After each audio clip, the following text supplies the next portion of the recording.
Okay, we're fixing to go into a workshop dealing with our solid waste facility. Jeff, I'm going to turn it over to you, sir. Okay. Okay. Thank the board for letting us come today and talk with you about the county solid waste program. We feel like this will be a good opportunity for us to look at what we're doing now and maybe some opportunities for us in the future. So it's going to be very informal, but hopefully informational for you. So we'll go ahead and begin. And I guess the board knows my name's Jeff Massey, and I don't know anybody that doesn't know Billy McKee. So anybody in the audience, my name's Jeff, and this is Billy. So okay, here we are. We've been referred to as that already. So go to that first slide. I wanted to show the team. This is your current this is your current solid waste team at the landfill, and very good group of men and women that work very hard in very extreme conditions. And I think this morning was proof of that, because when the gates were opened, you couldn't see 2 foot in front of you. So, but we persevered, and everything's going fine, and traffic's moving. Okay. Wanted to stress the importance of the discussion we're going to have.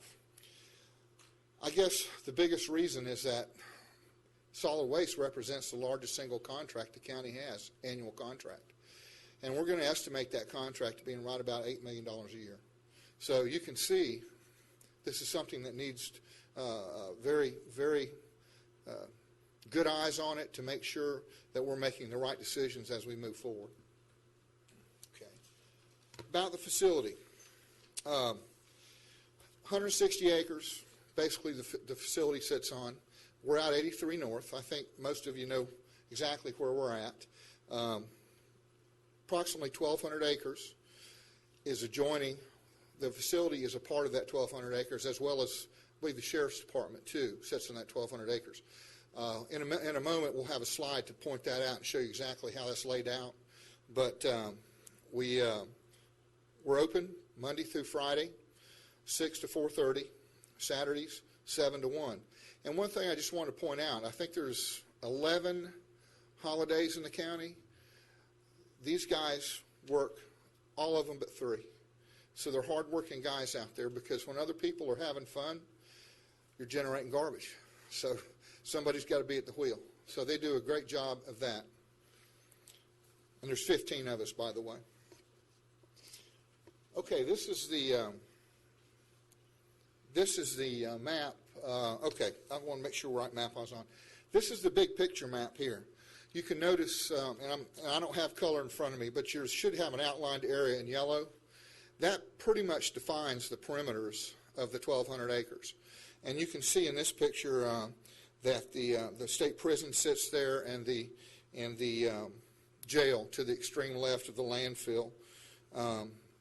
So that kind of gives you the big picture on what property is owned adjacent and surrounding the landfill.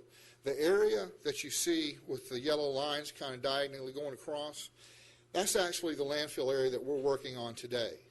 And we're going to go and show you those facilities a little bit closer, but and with the map that'll give you a better depiction of that.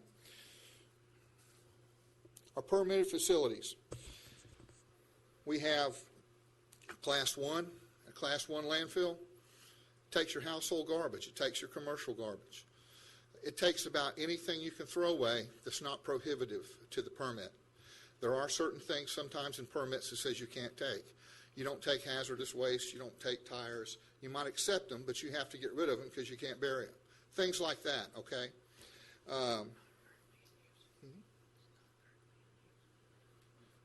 And it's not currently in use. Right. And we have the closed that's been closed since 1992, doesn't accept any waste. It's been sitting there all this time. That's still a part of our permit. And we also have our Class 3 landfill that's currently in operation, and that's the one that you guys are used to and the public's used to when they come out there and you drive up the hill and you see the operations up there. And then again, you have the transfer station. And the transfer station basically is a facility designed to accept waste for storage, processing, for transport to another location. And we do have. So each one of these items represent a permit. And I will get into all this in detail one by one with you as we go down. But I wanted to go to this next slide, the map, because this, as we talk about these different pieces to the solid waste program at the landfill, I felt like it was important for you to be able to identify just how this sits on the property and where it's at. And can we zoom in on any of that, Billy? Or? Okay. Okay. The very top left. Can you take your cursor, or is he going to do that? Rick's got it? Okay. The very top left corner, you'll see the Class 3, where it says Class 3. That's our active Class 3 site. That's where you actually come in the gate, do the scales, and go up the hill and dispose of your waste. Okay? If you move directly south of there, you'll go to the transfer station. It's just a little bit south of the Class 3 site. So you can see those two are in very close proximity. They sit approximately, I would say the scale house, the transfer station, and the Class 3 sits on approximately a 40-acre square. Excuse me. Now, if you come due south of that, and you see that area that's another big square, that is our closed site. That was 39.5 acres is what it is. And that's the one that hasn't received waste since 1992. Now, if you go, and this is important because this is where our active cell is, if you go straight across to the right from that cell I was just talking about, this is where your unlined permitted cell lays. It's approximately a 6-acre cell, and it's laid right there. And the rest of that property in that square, that 40 acres, has been designed to accommodate the same type of Class 1 landfill as that cell. Okay? They're not built yet, but that is what you've got. Class 3 landfill, it's the same thing as a Class 1. It just can't take food waste and organic waste. Okay? Oh, yeah, and I did want to mention this, too. Thank you, Billy. The very bottom left, you'll see that area there that's kind of a horseshoe a little bit. You see those terraces, maybe a little bit of a reddish-brown color. That is an area that we are currently performing a remediation activity in. We're going to step into that a little bit later, too, as well. But that process is a part of the post-closure of our unlined Class 1 cell. So, okay, permitted facilities. Let's talk about our unused Class 1 site.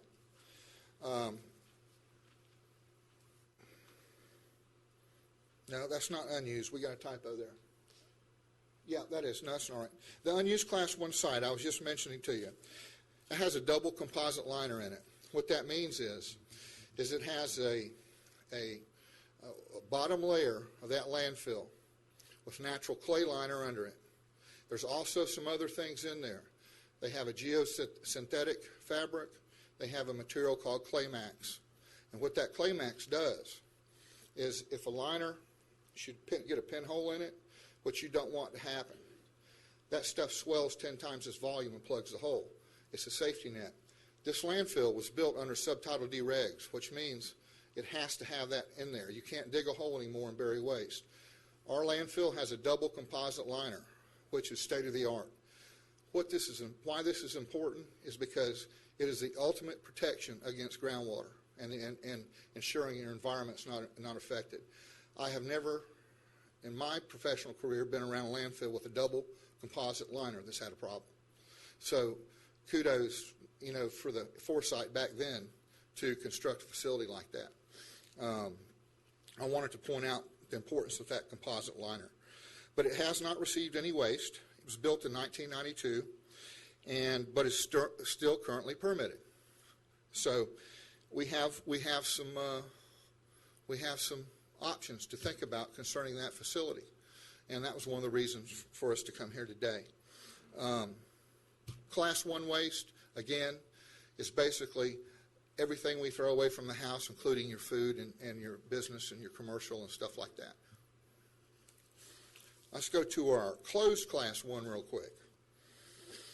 This is right at 40 acres, and it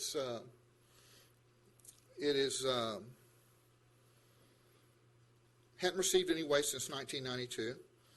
It does not have a synthetic liner. It has a natural clay liner. We still have to monitor it for gas, groundwater, and things like that.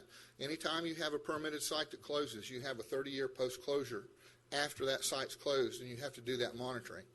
So when you go into the landfill business and open a new landfill, you have to have financial assurance that and set aside monies to make sure when that landfill closes, you have the money to make sure you can monitor it for 30 years. That's what we're doing right now out there at that site right there. And I want to talk a little bit about that site and some of the capabilities of it a little bit further down in the presentation. And Billy, I think I missed our Class 1. That's all right. This is an example of our closed site. Just looks like an open field, except for the high rise you see in the background on that one picture. And a lot of times in landfills, actually going up in elevation is preferred. So, Jeff, yes. if I may, on your closed Class 1, Yes, sir. we have to monitor it.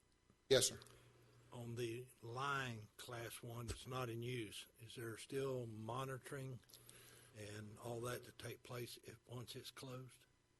What we do on the unused Class 1 is we pump off surface water.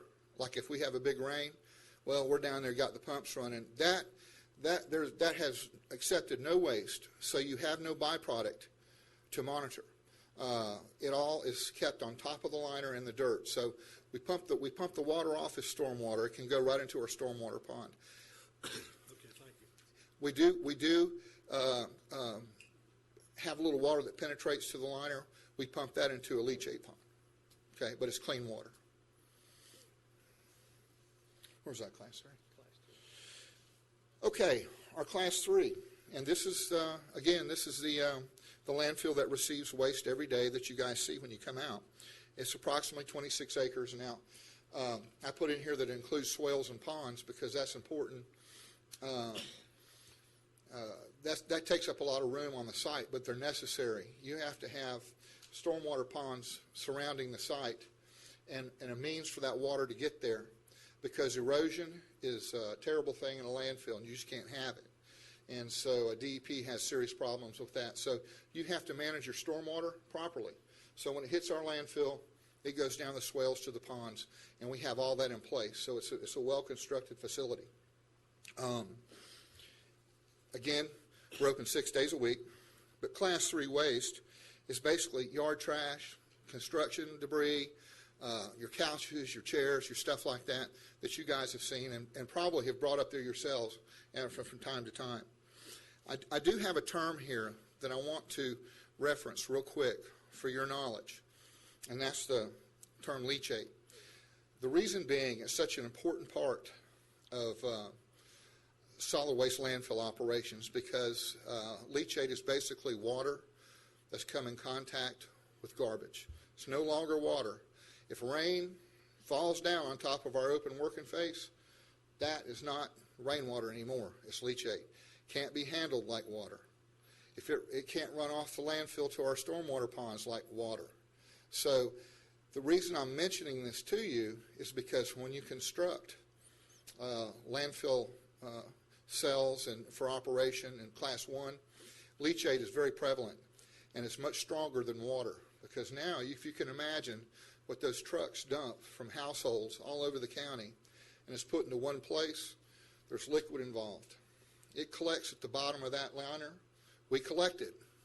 Once again, that liner, that's its job, to collect that waste. We pump it out, and we get it treated at a wastewater treatment plant or whatever means of treatment that works best for us, and we have a couple options there. But it's a very big expense because you have to put in a collection system to get that water off that site, off that liner. So I just wanted you to be familiar with it. For example, the landfill, Class 3, received about 12,400 tons, maybe a little more last year. We're on track this year to exceed that. And so we're growing. There's evidence, and I'm going to tell you, one of the things I've always noticed is that if you want to gauge the economy, look what your local landfill's doing, because people don't throw things away when the times are bad, and we're growing. It surely seems that way. Transfer station. What else we got? Oh, we got the pictures, don't we? Okay, I'm sorry. Now, that machine there on the left you're looking at is an 826H compactor. It's designed to be right there. It doesn't have another job. And the reason being is that the more garbage you can get in the less space, the longer your landfill lasts, and you get a better return on your investment. This is a state-of-the-art machine. We wanted to put that in there because we're very proud of this machine. It's very expensive. There's other landfills that don't have the quality of that equipment. So we're very proud of that. And on the right, you'll notice what we're doing with our material that comes in. We're putting in our chipper, mulching it. It makes a mulch. It's also a part of recycling. Recycling that wood. It's not being buried. And it's not high-quality mulch, but if citizens need a little bit, we can help them out there because we're growing quite a bit. Quite a bit of vegetation comes in. The other uses for this is we use it on our side slopes for erosion, to protect against erosion and promote growth of grass. And we can use it for, daily or weekly cover. We only are required by permit to cover the Class 3 once a week, but we can use that as cover if we wish to, instead of dirt. Okay, the transfer station. Transfer station, I guess, opened in 1992, so it's really been a good one for all practical purposes. There's a disposal contract in place with Waste Management to transport the waste from our transfer station to Spring Hill Landfill, which is a landfill that is owned by Waste Management. The distance is approximately 55 miles. I think the drive time is going to be somewhere around an hour and 15 minutes for one of these trucks. And so as we bring the waste in, it hits the floor. We move it with our loaders to the trucks and load it going up a ramp and dropping it into the trucks. Those trucks are then weighed. DOT, there's limitations on weight. It would not be good for us if we sent trucks overweight across the highway. These are weighed before they're sent out with a little yard tractor, and the normal load's 20 tons, which is legal on these trucks. And I have a picture of one of those too in just a minute. But the current contract expires in 2016, which is a little over 2 years. The county has notified the contractor that it will not automatically renew. And the purpose of this, I'm going to step out here and assume so the county has time to explore their options on what's really best for the citizens of Walton County moving in the future. So once again, the county has made that notification, and everybody's aware of it. Just to let you know, in 2013, we were a little over 57,000 tons came through there. Running some trend numbers over the last 2 or 3 years, looks like we're gaining about 3,500 tons a year in volume.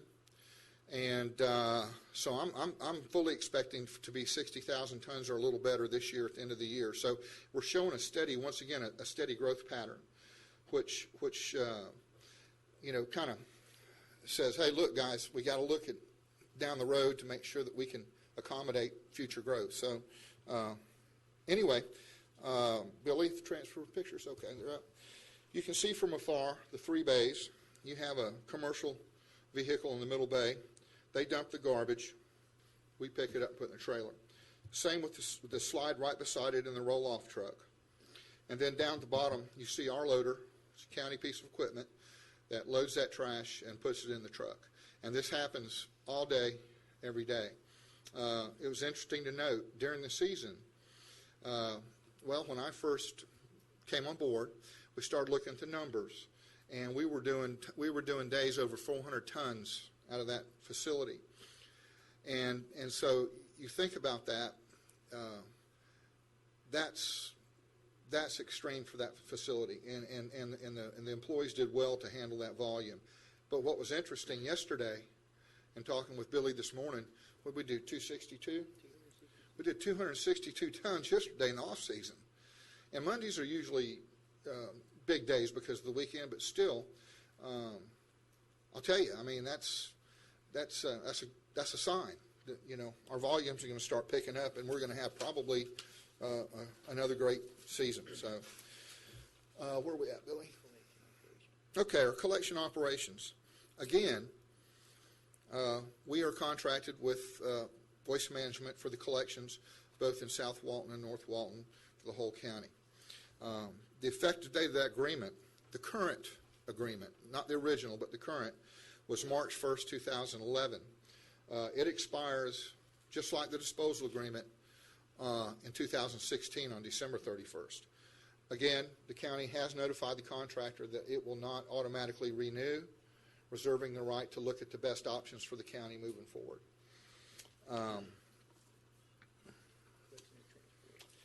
Collection and transport, I know some folks may wonder how this garbage gets here and there and down the road. Basically, all of it comes to us at the transfer station through residential garbage trucks, which pick your home up, commercial garbage trucks, which service our businesses, and roll-off trucks, which service our businesses and industrial sites. I'm talking about the garbage that's transported, okay? We also, when we load those trucks, Pritchett Trucking is the contractor that Waste Management is contracted with. They're the ones performing the hauling to Spring Hill Landfill from Walton County Landfill. And once again, Spring Hill is a destination about an hour and 15 minutes or 55 miles away. Current recycling operations. Oh, well, no, we got a picture. I keep forgetting about these pictures. Sorry about that. That's an example of one of those trucks, 53-footers. It's about 20 tons on it. That's how it goes to Spring Hill. Recycling operations. We're working, trying to do as much as we can in recycling. We do offer recycling of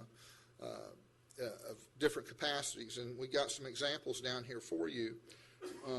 The recycling trailers you see sitting around at different locations around the county, we try to space them out there where they're convenient for the public, and we're working on a current mapping of those locations with GIS, so customers can go on our website and actually see where those locations are. 28 in all in different places, and some of them are multiple trailers and some of them is just one. It depends on where it's at. We do use oil recycling. You can come to the landfill with your used oil. There's 3 other locations in the county, and I believe those are all on the website and tells you where they're at. Salvaged metal. We're trying to take as much metal out as we can. 1, metal weighs a lot. 2, we can turn around and sell metal and get a return for it. 3, we don't have to pay that heavy weight to have it transported across the roads and disposed of. So we're really trying to focus on those.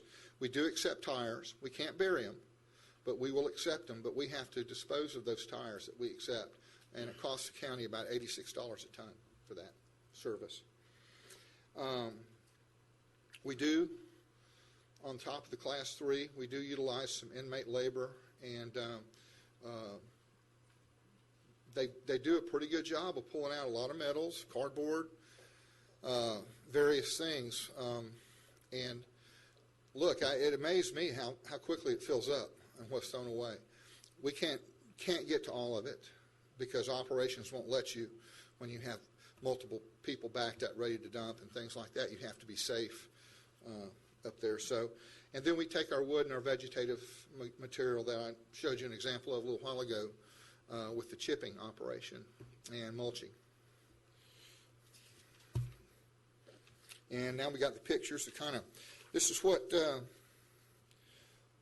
pictures of our site here, and we got some bales ready for transport. And then I believe that trailer you're looking at there is the one down at Mall Drive on 98.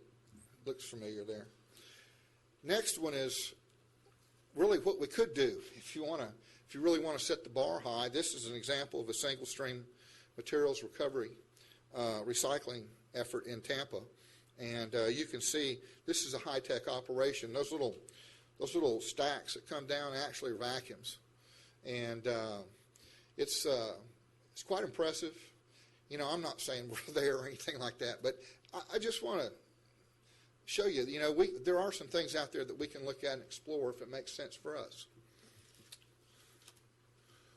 Other services. I'm sure a lot of folks are aware of our hazmat collection days. We do that twice a year, one at the fairgrounds and one at the mosquito control in South Walton. And that's an opportunity for you to throw away things that we don't normally take, like paint and thinners and oils and fertilizers and pesticides and things like that. Usually it's household hazardous waste is what it is, that you don't know what to do with, and you can take it there on these days.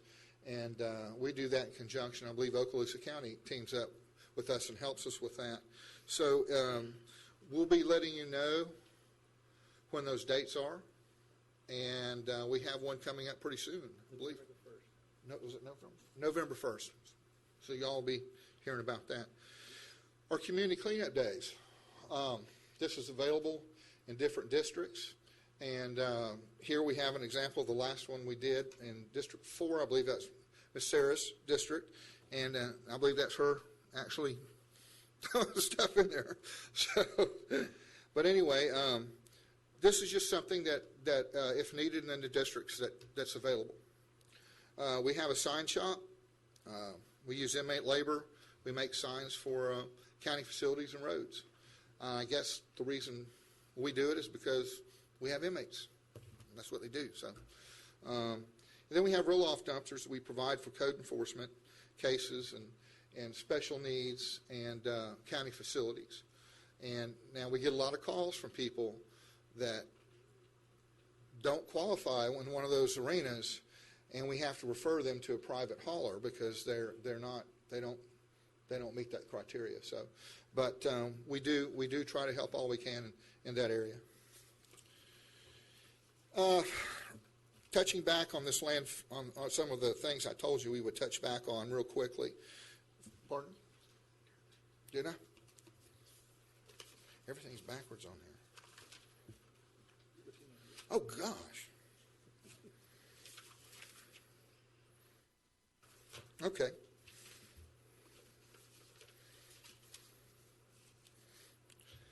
Is that what's showing right now? Okay, I apologize, guys. I just had to get my things together. This one here's got front and back stuff, and it's hard to keep straight. Looking ahead, you know, what are some of the things that we can think about? Certainly, I think there's a number of options available for the county to consider as we move forward. But want to just touch on a couple that may make sense, may not make sense. I think is something probably you've already thought of. But we jotted down a couple for you just to throw it out there. Of course, we can always continue to do exactly what we're doing. We can contract out with a company for disposal and collection through a competitive bid process and continue to do this and hopefully get a better rate out of it, okay? The other thing we can do is we can pursue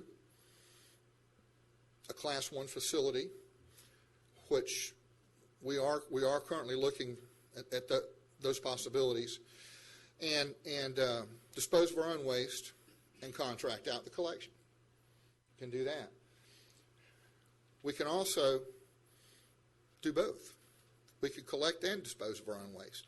All these are possibilities, but there's one key element you'll notice in every one of those is that I think we have to look at the possibility of constructing a new transfer recycling waste processing facility, because and the points I was trying to make earlier in talking about our volumes is that, look, if we're at capacity now with our transfer station and we know it needs work, are we going to be able to meet the commitments of the future of our solid waste that's generated in this county without really taking a close look at that?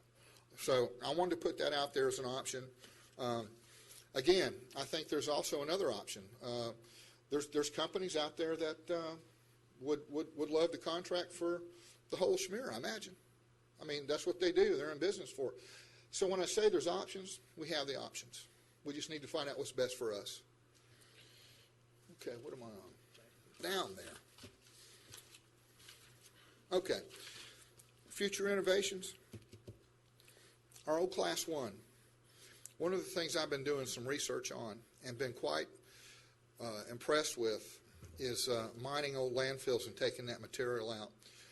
We're in a pretty good position for that because we have this large flat area with all of this decomposed waste that 60 to 70%, they're saying, of the material that you dig up is reusable for cover, which cover material is a precious commodity on a landfill because you certainly don't want to have to buy it anywhere.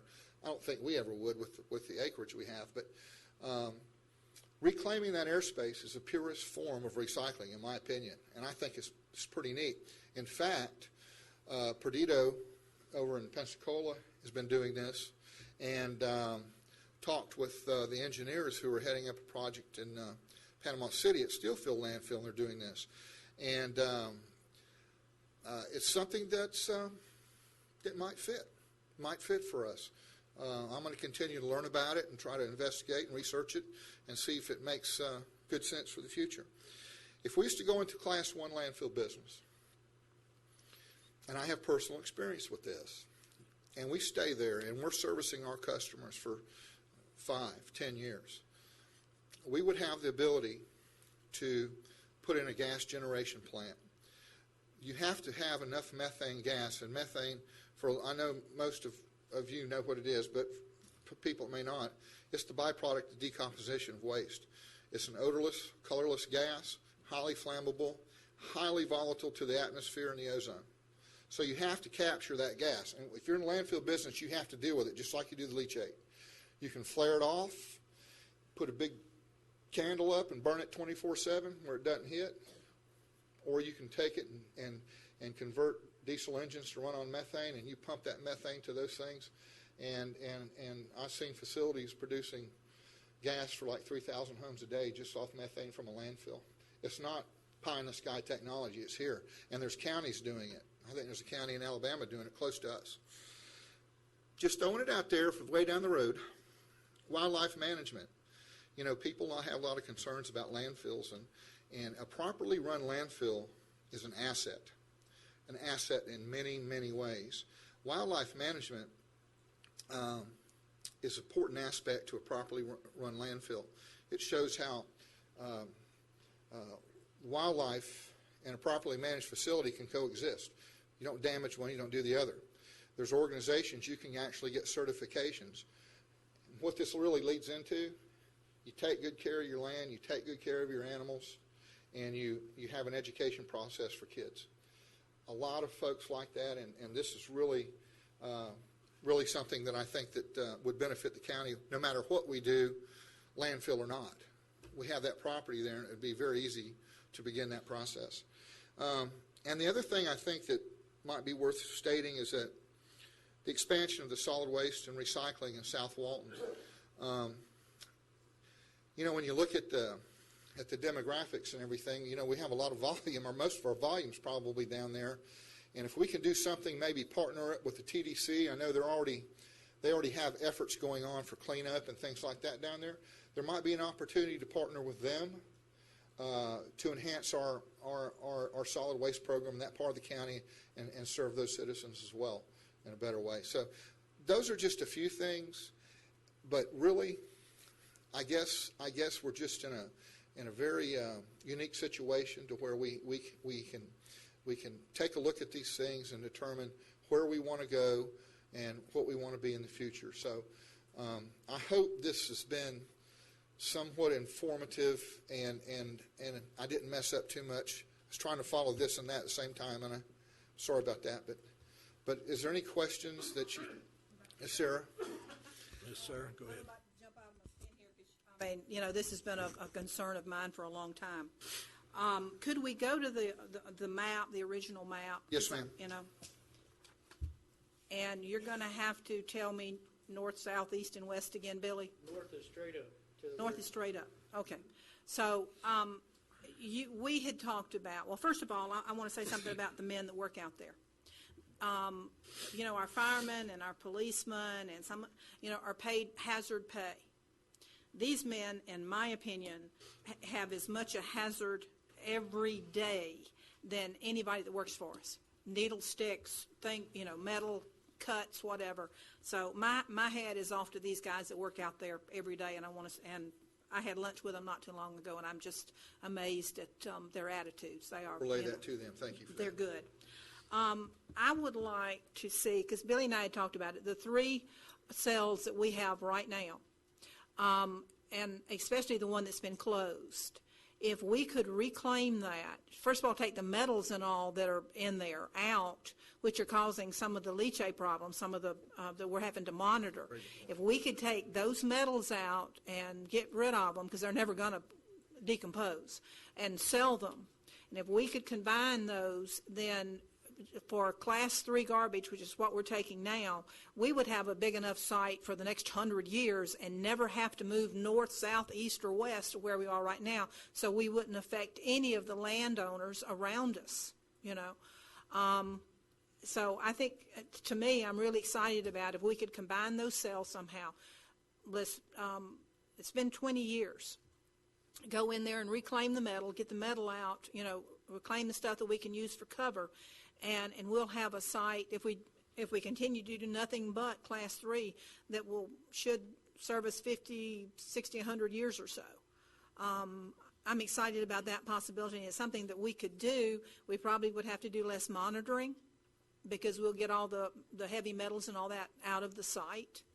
So that might help with our monitoring. Help with our remediation that yeah, we're with doing our now. remediation. It would help greatly with it, Let's see what, you're right, a new transfer station.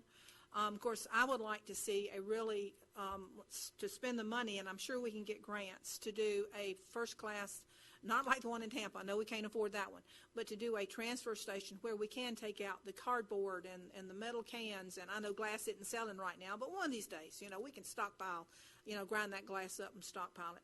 Pull everything out, so if we continue to take our trash to Spring Hill, we're not taking as much and we're not paying as much. Exactly. Because we pay more right now than Okaloosa County does, and we're closer to Spring Hill.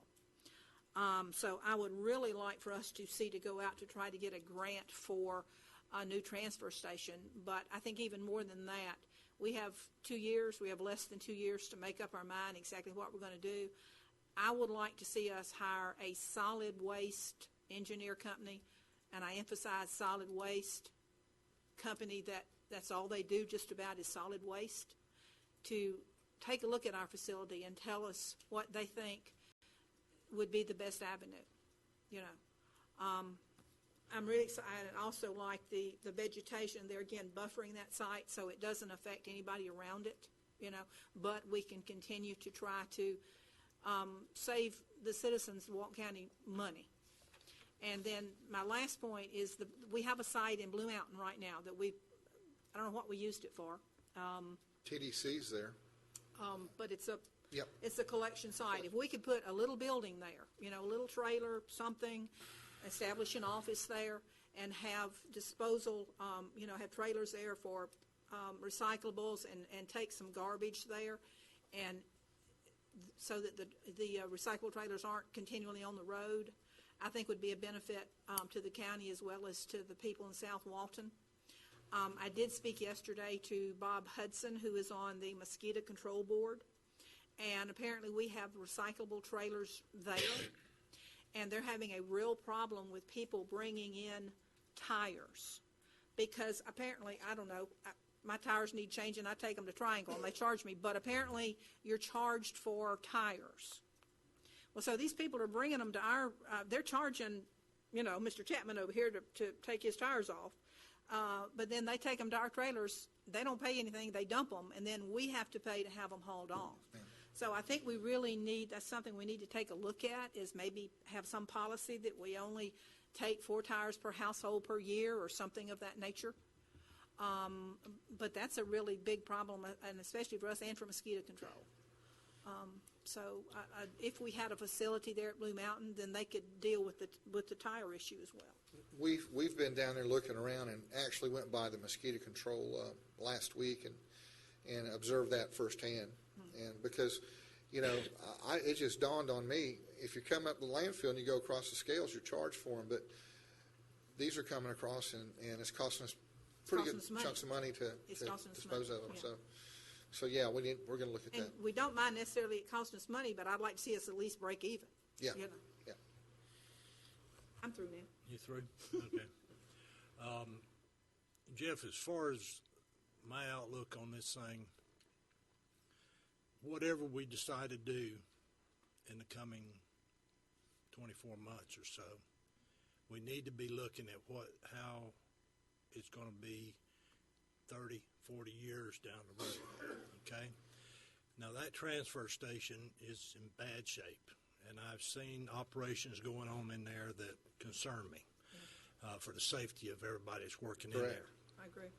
Now, I know the inmates take those recyclable trailers off to the southeast corner of that building and sort that stuff that's in those trailers. And they try to get some of it out of what's dumped in there with the big trucks. But that's difficult to do when you got they're backing in there. You've also got front end loaders moving about and traveling all over. At one time, I believe we had a Dirty Murph in there, but the Dirty Murph died. And so we don't have that ability anymore to go through that dump stuff and get those recyclables out, plus any hazardous stuff that may be in there. So I would advocate that we try to look at, if we're going to remove and replace that transfer station, which I think we need to do, and we expand it, to consider how we can better manage the trash that's coming in there and sorting it and moving it somewhere else instead of putting it in the landfill. Now, I like the idea of going back to that 40 acres to the south there, where it was, no garbage has been in there for 22 years now, give or take. So you're right, a lot of it is decomposed. And there's if we can mine it out of there, we just created additional space for the future to use that there. Now, of that whole 1,200 and something acres that we're talking about here, there's only, about 390 acres of it that you could actually use. The rest of it's got wetlands issues. That's our best educated guess. That's educated, I understand But that. it hasn't been. But just looking at the map, you can see creeks and streams or gullies or whatever There is, going yes. in there. So that's going to limit, and we do need to keep a buffer there. There are other landowners around it that we need to try and protect and put a buffer in there. But I guess for purpose of the workshop is try to give staff some direction as to where we want you to go. And as far as I'm concerned, I think we need to start looking at our options and really drilling down and finding out what kind of options are there, what's the cost of it, and what's the longevity of it.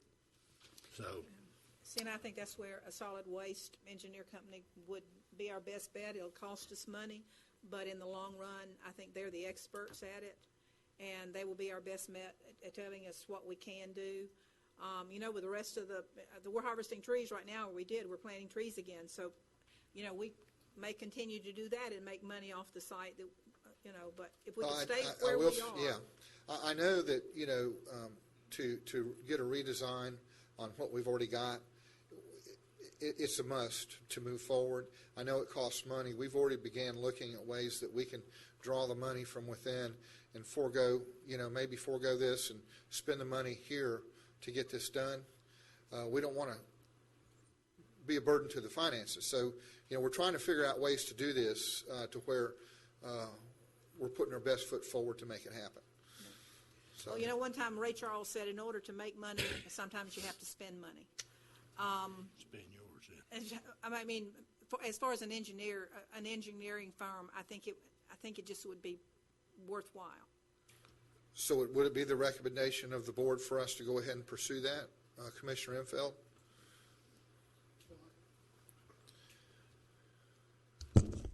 I'd like the opportunity to sit and review all of the details. Again, we just got a new version of this today. Right, yeah, So yeah. I'd like the opportunity to sit, before I give you any specific recommendations. They all sound good. They all have merits. They all have some pullbacks. And So I don't know what I'm ready to say. I want you to go forward specifically with this. I think it's one of the options we need to look at. Okay.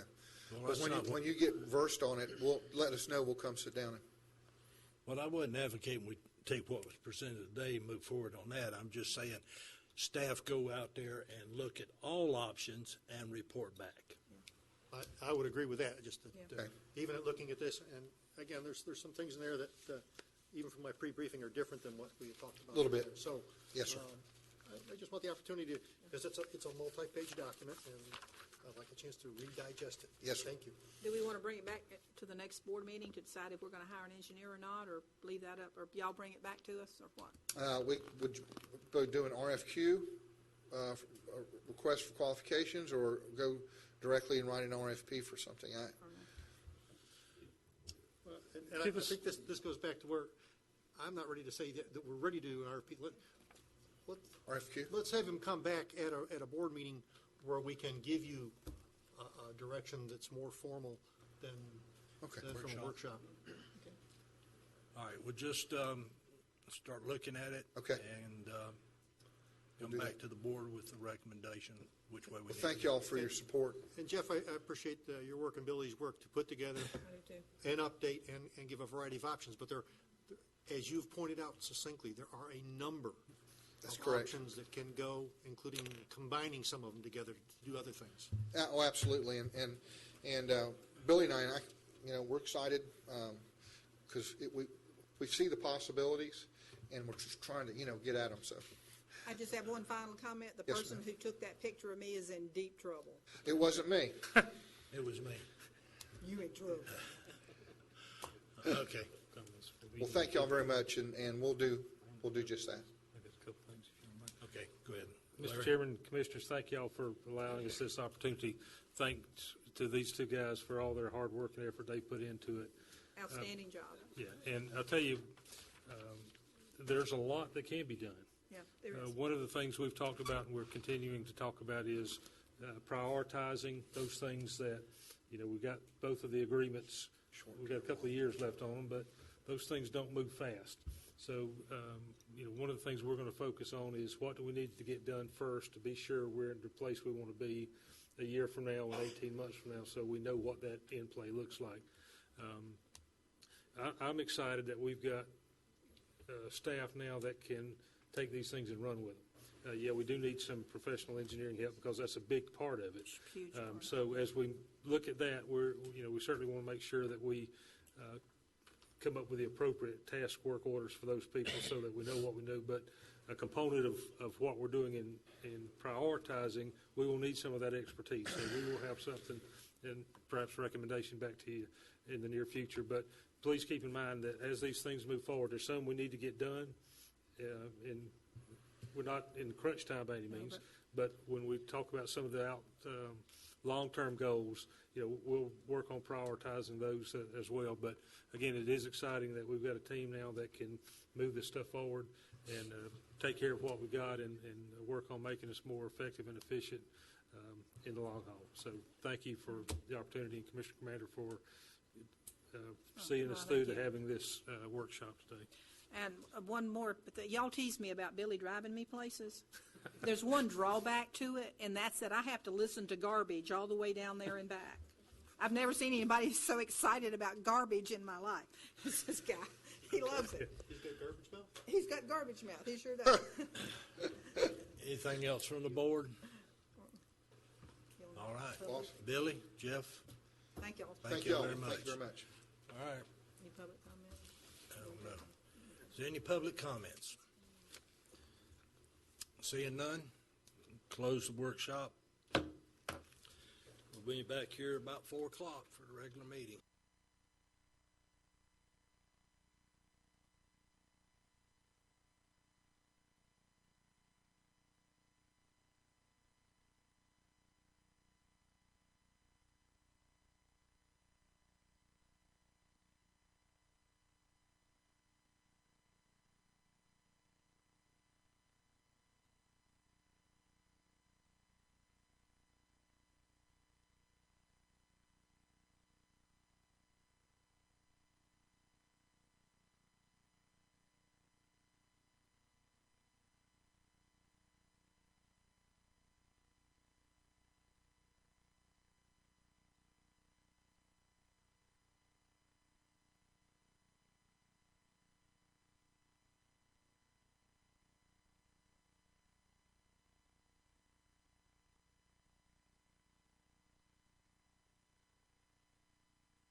stand and have the invocation and pledge.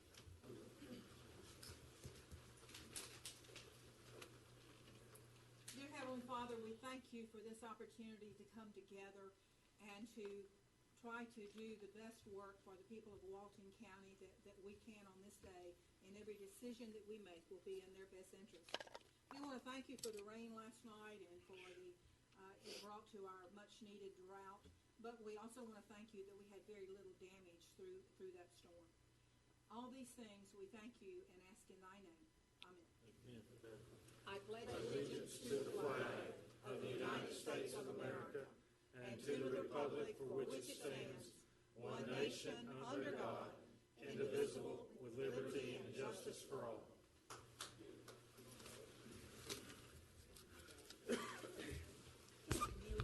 I'm going to ask Commissioner Pridgeon to meet me up front, please.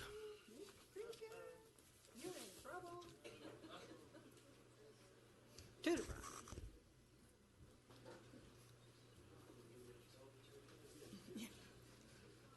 He's in trouble.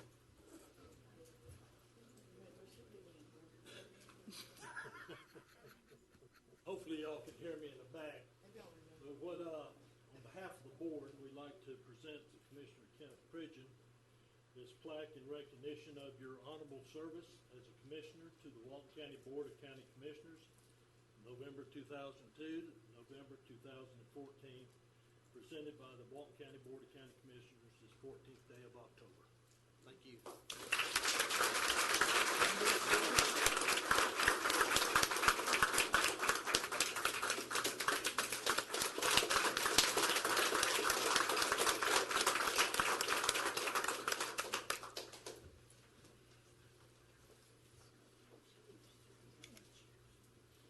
Yeah, we need a speech. Got any comments?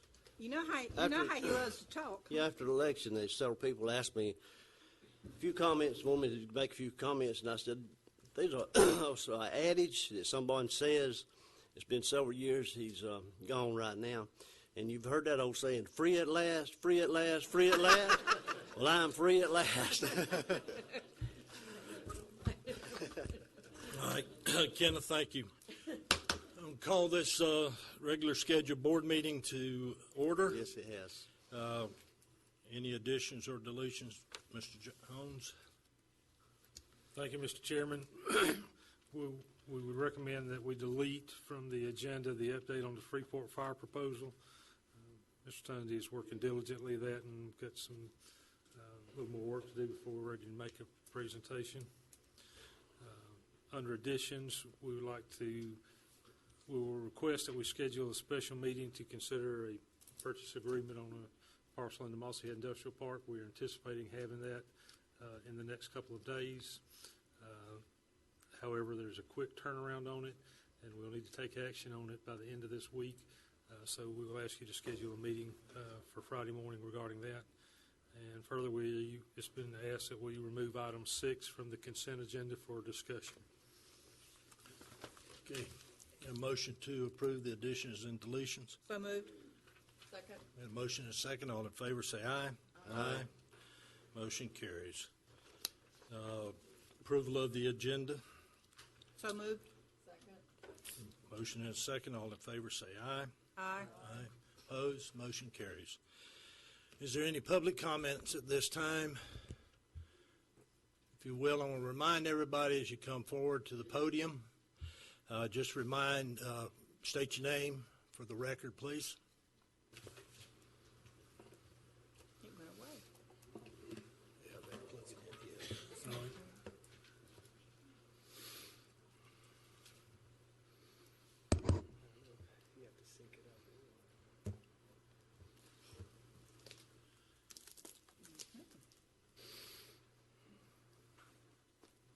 You good?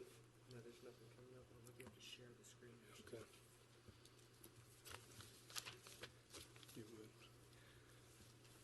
Commissioners, it appears that the technology has gotten the best of me, but fortunately I have copies for you that are being passed out now. Could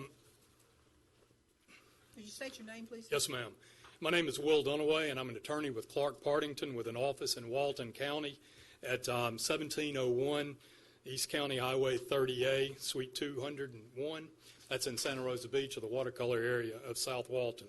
Beyond the interest that I have as a business owner in Walton County, I also represent several property owners who have beachfront property, and I rise to address the agenda item, which on the earlier agenda was number 14-0945, which is the notice to amend Section 22-54G of your code. This is your beach activities code.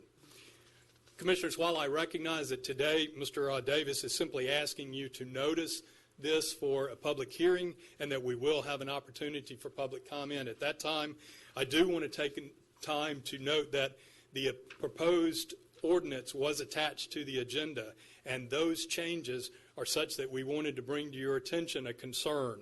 We urge you to direct staff to let us be involved in drafting an ordinance which does not unduly burden private property rights for beachfront owners. The change that is proposed on your agenda prohibits any item south of Highway 20 from remaining on the beach. Your first slide shows Highway 20. You've got a large area which is covered by your beach activities ordinance. The beach in your ordinance is defined as that area which is the sandy, I'm quoting, means the sandy portion of land lying seaward of the seawall or the line of permanent vegetation. This is a lot of area, and as I'm going to show you in just a second, covers some property owners' entire lot. The code makes no distinction between private and public property, and this is the concern that we raise to you for your consideration. And in illustrating why this is important to you as a board and to the citizens of Walton County, I ask if you would look at the second slide. You see here a section that was taken out of your beach nourishment plans established by the Corps of Engineers.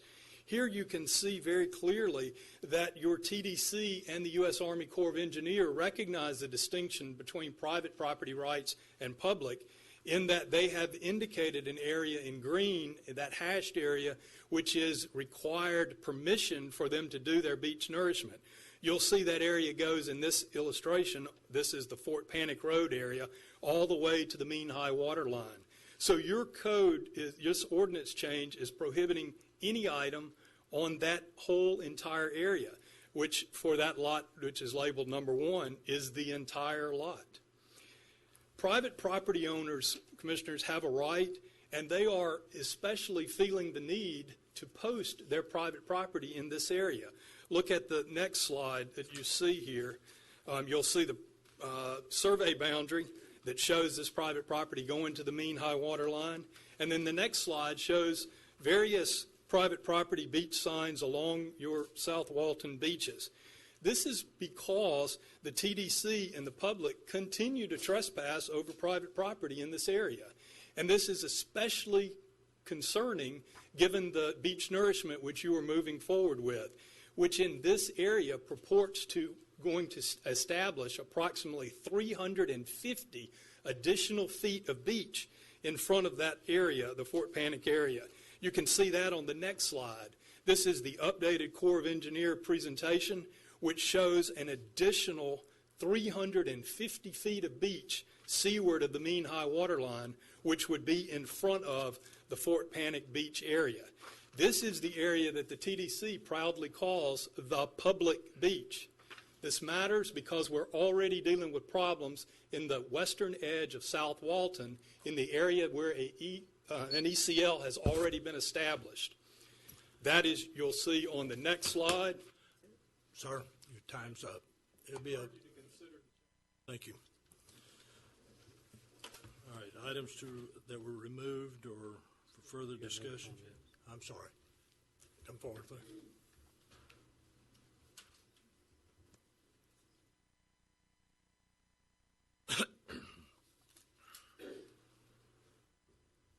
Willie Morris, 75 Fort Panic Road, Santa Rosa Beach, Florida. The agenda item, not aware of it, don't know it. Does have to do with the ordinance that the previous speaker was talking about.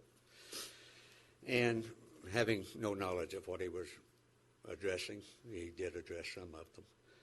But as written, the property that has been deeded to me since, and my family since the 70s, since we've been able to go down there, put my chairs in, use. It says that 1 hour after sunlight, I've got to get up and leave with my chairs, I guess.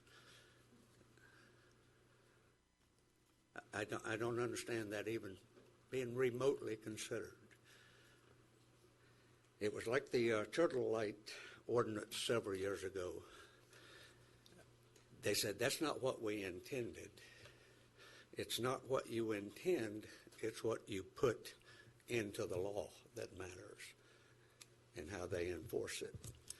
And that's the great concern that I have, as I say, without someone who's going to be affected by some other thing than the people who intended to maybe write a good law.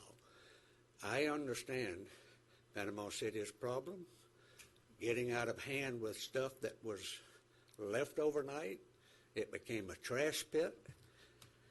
But the homeowners there don't want that to be a trash pit any more than anybody else. But to make this law a vendetta by what's going on, to trample property rights without due concern for us as the property owners and the people who live there, paid taxes for the last 45 years, have tried to be good citizens of this county, and then to come in and be caught in the middle of a vendetta in something that is being written in haste, it's just not right. Thank you. Thank you. Mr. Hildreth?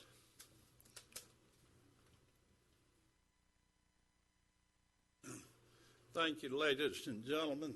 Emmett Hildreth, Blue Mountain Beach, Walton County citizen, property owner, beachfront. I would like to see litigation come to an end in Walton County. All it takes is a simple separation of private property from public property and put it in your document, your ordinance. If you do this and recognize the fact that the county commission has the right to do things and order things on public property, and it does not have the right to order and do things on private property, such as declare something abandoned and the ownership transferred to the county. Doesn't have that right. The statutes, the Constitution, you're flying in the face of even your own judge here in Walton County. Judge Green has ruled. The case is history, and it does not substantiate invasion of private property. So if we would like an end to litigation, please, and we ask you to direct your county attorney to distinguish between private and public, and let you have your ordinance on public property defining what can and can't be done there. But please, take your hands off of private property and end the litigation. The court has spoken, and we all should honor the rule and the verdict of the court here in Walton County. Thank you. Thank you. Suzanne?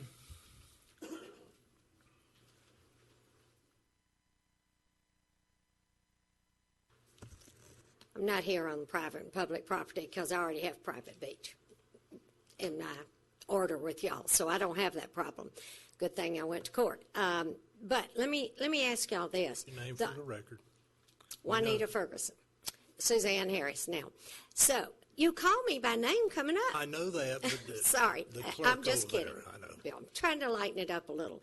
But the other night at the last beach nourishment meeting, it was said by Brad Pickle that the county is already applying to set the ECL for the Blue Mountain Beach and all the rest, not West Walton County, but East Walton County, whether the beach nourishment, whether y'all approve it or not. I think that's something y'all really need to have a public meeting on, like you did the state park, getting through access to the state park.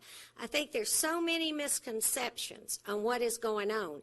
If the private property owners are fighting having an ECL and 50 yards of sand, if y'all are going to put the ECL in anyway, and they really don't realize that, but that is exactly what Brad said the other night. So if all of y'all are planning to just go ahead and put the ECL in and not tell all those people in eastern Walton County, that's something I think is wrong. I think they need to be able to ask every question they want to ask at a public meeting where y'all are listening and the Corps is there talking. Because at one meeting, I was told that the Corps wanted this ECL and they wouldn't do it without it. Now I'm being told by the Corps at the last meeting, they don't care whether you set an ECL or not. It's the state that cares. But I think y'all need to be real careful just going ahead and setting an ECL while everybody doesn't have all the facts. I think y'all really need to think about what y'all are being told compared to what the people understand on the private beach. There's a way for all this to work out. I've got a private beach. I hadn't left one item on my beach since it happened. Beach guys get fined $100 personally out of their tips if they leave a bucket or a raft on my beach. I think everybody wants clean beaches here, but I think y'all need to stop pitting the private owners against the public. It wasn't the private owners or the owners here that overbuilt all the beaches and forgot that maybe someday people all the way back up to 98 would want to use the beach. We were so busy building all along the beach. That's what we did. So now we've got to all come together and find a way to make everybody happy, and y'all can do that. Y'all working together with the public can do that. Thank you, ma'am. Anybody else? Seeing none, moving on. Mr. Jones. Thank you, Mr. Chairman. Well, we want to go with that first, or the item we pulled off? Which one? Number 6. We can go to item 6 on the consent agenda for discussion. Okay, this was pulled off the consent agenda for discussion. It's item number 6 under administrative. It's approved purchase of office furniture for newly elected Commissioner Cecilia Jones. I understand there's some public comments. J.B. Hillard, resident of Funiac. This comes up every time we have new commissioners elected about moving offices, buying furniture, and so forth. And I'd like to have it explained to me what the policy is, how much money is spent on new furniture for each commissioner. I don't have any problem with a commissioner that moving their office to a place that they like. I do have an issue with buying new furniture when the county has probably got furniture somewhere that would serve the purpose. And how much are we talking about spending for this one? I'm not picking on Commissioner Cecilia in particular. It's just this comes up every time someone gets elected. Kenneth could transfer his furniture without any problem, and she might not want to sit in his seat, but the rest of the equipment and so forth, why not? How much are we going to spend on this? $2,500. $2,500. Yes, sir. That's not very much. I thought it would be more than that, to be honest with you. But anyway, is there a policy to do this, or just administratively it's done, or this is the way we do it? Typically done administratively. We actually, obviously, this is my first opportunity to be on this side, but Okay. we had conversation with Ms. Jones and told her we would accommodate her within reason. Okay. And I believe the whole process has been reasonable because there are differences of what those needs are and something. It may be real difficult to have a hard, fast policy, but I can assure you that as long as we're here, we'll have that discussion that we're going to provide what you need, but we're going to make sure it's within reason. Okay. I appreciate it. Thank you. Thank you. Okay. We need to do the consent agenda or vote on that first. Yeah. I don't know if there's anything to vote on. Yeah, it was Because we removed. approved It was the removed first. from the consent agenda, so we'll Oh, have you to. did approve it? Yeah. Okay, I'm sorry. Motion to approve the purchase. So moved. Second. Motion and second. All in favor, say aye. Aye. Opposed? Motion carries. I'd like approval of the consent agenda is next. Mr. Chairman, I've got a comment before we get into that. I just want, for clarification purposes, on the administrative item, or for agreements and contracts, number 4, on the grant match for the supervisor of elections. I think what didn't get brought out is the fact that it takes the board action to approve the use of contingency funds to make the match, and it's in the supervisor of elections account. So what you're actually doing is you're approving him to use his contingency funds to make that $1,400 match, and it wasn't clearly articulated here, and I just want to make sure that there was no misunderstanding about that. Okay. All right. So motion to approve the consent agenda. A motion and a second. All in favor, say aye. Aye. Opposed? Motion carries. Mr. Jones, I believe you're up. Thank you, Mr. Chairman.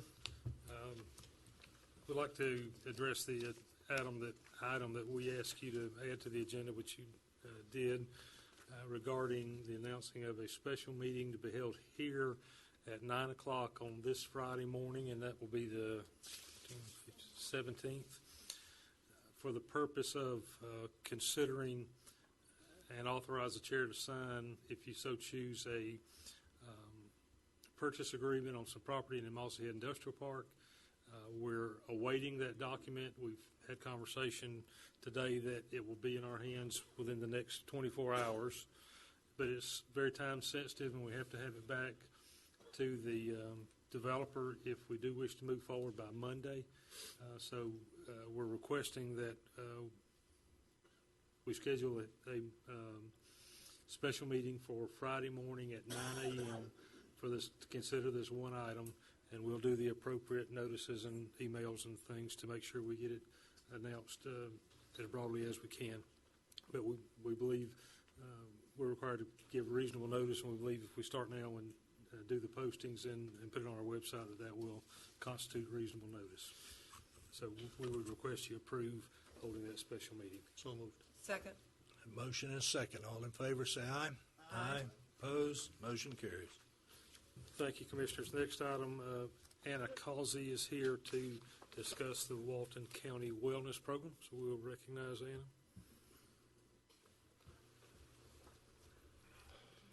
Well, good afternoon. I'm Todd Torgerson with Combined Insurance Services and my business partner, Anna Causey. We're here to talk about the wellness program, but first I wanted to just say thank you for the opportunity to serve you and your employees. You've got a great group of people, and we're off to another good year. We also want to thank you for your support of the wellness program. There's not many things that you could embark on in terms of initiatives that are going to be more important to your group long term. The fact is that a good wellness program like you have embarked on here is only a win-win for the employees win and the group wins. Everybody wins. There's really no downside to it. And one of the reasons is that we have learned through studies that 60 to 80% of all of our medical expenses, 60 to 80%, are behavioral or lifestyle related. And that's what this program is dedicated to doing, is to helping people understand where they are on a risk spectrum and making sure that they have the opportunity or the options that they see ahead of them on the way to get in the right shape. So far, we've had a good response from your group. We've got the wellness fairs set up for later this month on the north end, and then on the south end on the 5th. And then one of the things that we did want to point out is that for District 5, we have 100% participation from the road crew, which is unusual for any division to have 100% participation. So we're very proud for them and proud of y'all for all of that. The thing to keep in mind as we go through this is that this is a long-term initiative. It's something that we will not see immediate results from. We have in times past seen some immediate results, but in terms of large numbers, it will take a good bit of time for things to flow through and for the net effect of the good work here to come into play. But it will. And what we will do after the health risk assessment is over, we get the reports back we're going to share with your administration and the insurance committee. where things stand. And I would be remiss if we didn't take a moment to thank the administration and your Human Resources Department for really pulling all this together and making sure that we're getting a great response from your group. So that's where we are. That's what we have. If you have any questions, we're here to entertain. But otherwise, we just want to say thank you again for the opportunity to do this. Okay. Any I questions? do have one question. I thought I read in some of the stuff I saw today that we have to have 100% participation. Okay, so I read it because I believe that's to me, an invasion of someone's personal. Oh, sure. No, Rights. No, it's all voluntary. Okay. All voluntary. Any other questions? Good job, their crew. Thank you again, everyone. Thank you. Thank you, Todd and Anna. Mr. Jones? Thank you, Mr. Chairman. Next item is regarding the South Walton Sports Complex.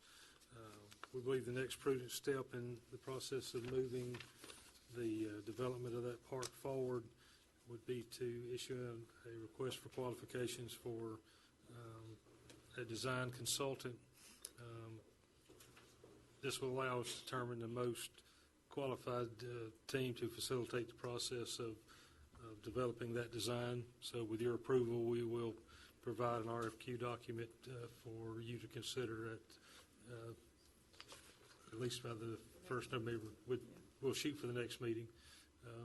It may be the first meeting in November, but we will have one in short order. I do want to try to, and I think it is important because we said we would hold public meetings, but I think they need to be brief, soon and to the point so we can start building this thing. We don't need to have 6 months of people are interested, they're going to show up. Okay. You know? That'll be part of their direction. Get it done. Let's get it built. What's the board's wishes? Motion to approve.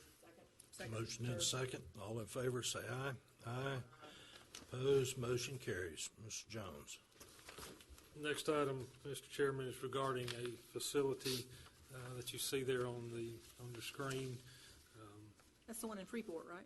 Actually, the one in Paxton. Paxton. Oh. Staff would recommend that we would duplicate this facility at a site in Mossy Head to facilitate the sheriff's office, their needs, but further to utilize it for county activities. Specifically, on the left side of that photograph is a large room for meetings. We believe that would be a great amenity for our tenants in the industrial park to have staff meetings or area meetings and allow them to utilize that. We would design the building where that could be segregated and secure from all other activities. Further, there's opportunity at times for us to meet with clients on site, and it would allow us to do that as well. The estimated cost of the facility for the construction is $73,688. That's using county forces. We would certainly anticipate there would be some additional cost in landscaping and infrastructure and perhaps some furnishings.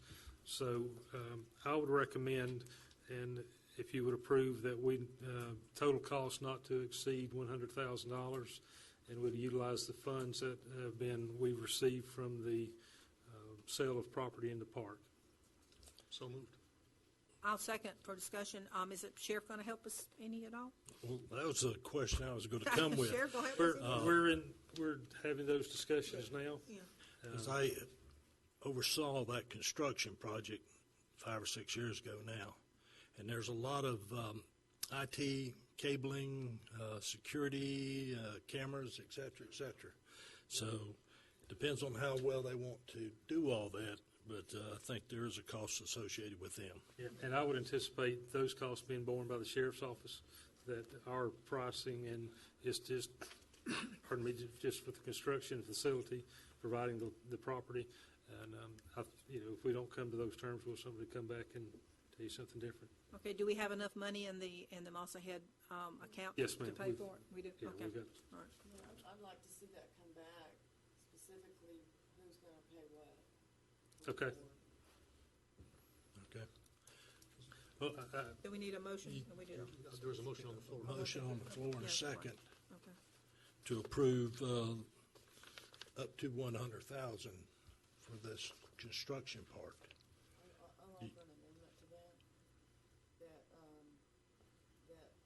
we're brought back at Sheriff's Department, what he's willing to pay. I'll second that amendment. Okay. Okay. You happy to do So you that? go to the amendment first. Okay, we're going to vote on the amendment first. We have a motion and a second. All in favor, say aye. Aye. Opposed? Motion carries. A motion and a second on the floor concerning the transfer of $100,000, not to exceed $100,000. And a motion and a second. All in favor, say aye. Aye. Opposed? Motion carries. Next item, we're asking you to consider holding a special meeting on October the 28th at 3 p.m. prior to the regular board meeting for the final presentations from AVCAR regarding the parking needs assessment and from Government Services Group regarding the tax increment financing report. So that would be an hour before our regular meeting for those two presentations. Do it at 2:30, so we'd have a few minutes between. We can if you'd like. My question is, we've heard the parking needs assessment, I think of it about 3 or 4 times. Do we need, I know that they finalized their study, which was kind of a reiteration of what they gave. Do we really need another pre-board meeting to take more public comments on that? I think the idea was not to take public comments, but simply to have them present the compilation of the comments through those meetings. Yeah, no public comment. If you'd rather do it during a meeting or just have them make individual presentations, we can do that. I just thought that, it was just, I just thought that we didn't need a pre-board meeting to have those presentations, because. We can put them in a regular meeting. I mean, we just. Yeah, that's what I would rather see, but, Okay. Whatever the board's pleasure is. As long as it doesn't run us late at night, I'd rather start early. For myself, I'd rather start a little early in the afternoon and get out earlier in the evening, you know? I would concur with Commissioner Meadows on this, that, we've heard very extensively, section by section and line by line, and it's time now for an executive summary type approach with just a broad overview, and I think that we should be able to do it in the meeting. Okay. And I think they need to understand, we're not looking for a long, drawn-out thing. Right. Short and sweet, and get to the point, because we've heard all the details. Okay. we Well, would like since an she's meeting with executive, all of us, 'cause we she would never like an meets. executive summary, that's like a 2-pager that says, here's our recommendations, because they were spread throughout the thing and they differed on everything, so a 2-page, yeah. I'm assuming she's meeting with all of us because I met with her yesterday, so. Yeah, Okay. same here. I'd be happy to do that. Okay. And the TIF initiative briefing, final briefing, something similar? The TIF, we could, because nobody's heard it before, we could do that before the we could do that 30 minutes before the meeting, like it, So we'll schedule that at 3:30 I think so, don't you At think? the next meeting? on the 28th. Yeah. Okay. Very good. Get a motion to that effect. Yes, ma'am. So moved. Second. Motion and a second. All in favor, say aye. Aye. Opposed? Motion carries. Thank you, Mr. Chairman. The next item is regarding putting out to bid the infrastructure components for the Mossy Head Industrial Park. So we're seeking approval to seek construction bids in relation to the roads, the stormwater pond, sewer and water extension lines for the industrial park. There'll be some landscaping and other components there. These items are ready to go to bid, so with your approval, we'll get them on the street. Motion to approve. Second. Question? Go ahead. Nice question. Okay, so are we looking at what cost, I know there's a chart here, but there's phases 1 through 4, 5, 6, and then there's a grand total. Are we approving the grand total of? Yes, ma'am. Of approximately $3 million? And this is funded through the state appropriations. And this is the money that Governor Scott approved That's to correct. go to Walton County for this economic development. And this does not include the sewage treatment plant, That's correct? separate. Okay. I just wanted to clarify that. Did I hear a motion? Yes, and Yes, second and and second. third. Yes, And a third? Yeah. Okay. A motion and a second. All in favor, say aye. Aye. Opposed? Motion carries. Thank you, Commissioners. Next item is regarding a change order from Phase 1 and 2 of County Road 2 Those were two separate contracts, and collectively, they came in under budget by the $899.64. So this change order will allow, those projects have been completed, so this will just be a cleanup of what's remaining there. There's no money to the county. It was a DOT-funded project, but this will allow them to get the books cleared and close out these jobs. Motion to approve. Second. Got a motion and a second. All in favor, say aye. Aye. Opposed? Motion carries. Mr. Jones. Thank you, Commissioner. The next item is regarding a change order for the Phase 3 portion of County Road 2. Due to weather delays, it's been determined that they're entitled to 30 additional days of extension time. The substantial completion date is now will be October 21st, and they're on schedule to do that. So we're asking you to approve the extension of contract number 013-023, CR2 Phase 3, extend the substantial completion time by 30 days. Second. I have a question. Question? Just as curiosity, I see how they've articulated out what days are weather, but you've got 3 holidays that they've got listed in there. When they plan these things, don't they plan around holidays to begin with? You would think. Good question. But Cliff, you look like you want to say something. Or Jim, come on up. It's not a huge part of this, just curious if Yeah. There's going to be holidays recurring throughout the year.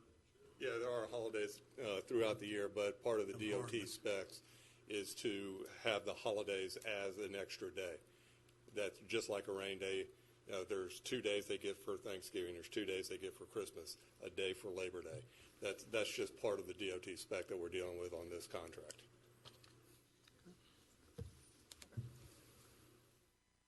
Any other questions?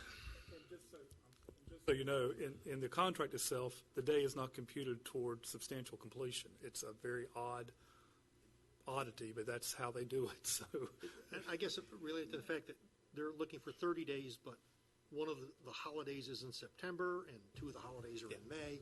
And Right. talking about a 30-day delay is kind of Now, how did those fall into that? for whatever reason, when the days are calculated for completion, those holidays under the DOT guidelines are not included.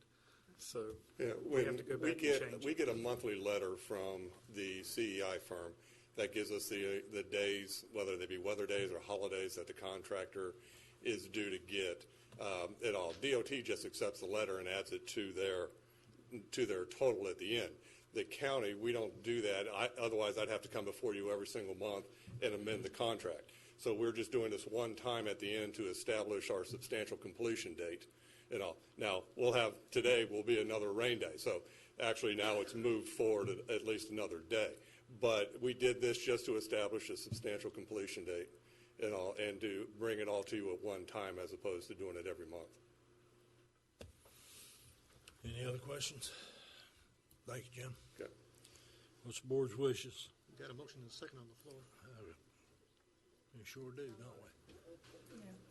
Got a motion and a second. All in favor, say aye. Aye. Opposed? Motion carries. Thank you, Mr. Chairman. The next item is regarding invitation to bid number 014-022, the widening and resurfacing of County Road 3280 from Magnolia Lodge Road to State Road 20. This is a scrap project. We received only 2 bids. The low bid was 1.2 plus million over our budget. So it's staff's recommendation that we reject all the bids. We will do some redefining of the specs for the road and rebid in short order to do our best to get the cost of the construction at or below our funding level. What was our funding level? 3.3 million, I believe. Yeah. I think it said 3.887. Am I looking at the right thing? Compensation and payment, that DOT is only responsible for 3.887.732, and that the county would be responsible for the overage of that. So is that what we're shooting for? Well, Yeah, Well, it's a 75% match. And the 75% is the 3.3 million, is that correct? Yes, sir. Our total was 3.887732 was the total grant. That was 75% of the grant. So we're responsible for how much? 25. But we actually got the 25% waiver, so we just. We got it yes, ma'am. waived? So, Really? I mean, usually you have to do the in-kind service for the 25%. They give you 75%, 25 is in-kind, and you can apply for the waiver and usually get it where you do not have to do the in-kind service. So all we got to work with is 75% of the original funds that we turn into DOT. And that total is 3.3 million? Yes, sir. 3.887732 was the total amount we got. Then you take your CEI out, and right now we got $3,342,732 to work with. And What is was the CCI? bid? The low bid was, 4.5? yeah, right at 4.5 million. Let's sharpen our pencils again. You're right.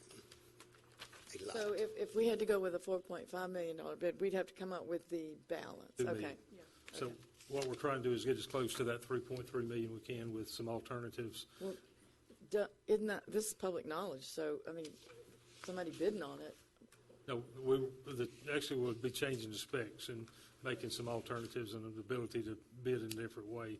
And Cliff's working on those now. We should have them prepared tomorrow.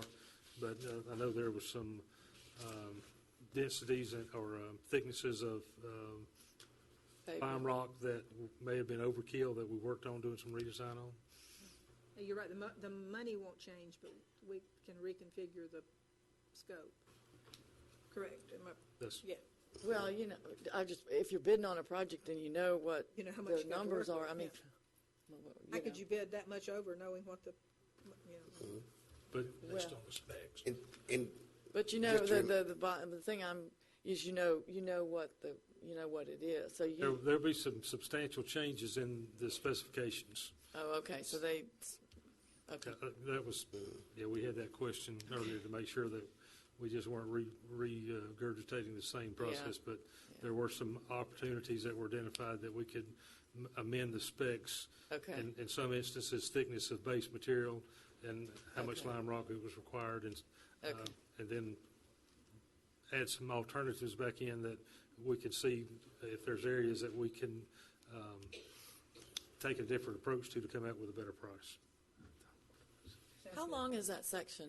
Do you know, Wilmer? It's about 7.5 miles, I believe, Commissioner. Okay. Okay, thanks. we need a motion to reject and go out for bids again? Yes. So moved. Second. Motion is second. All in favor say aye. Aye. Aye. Opposed? Motion carries.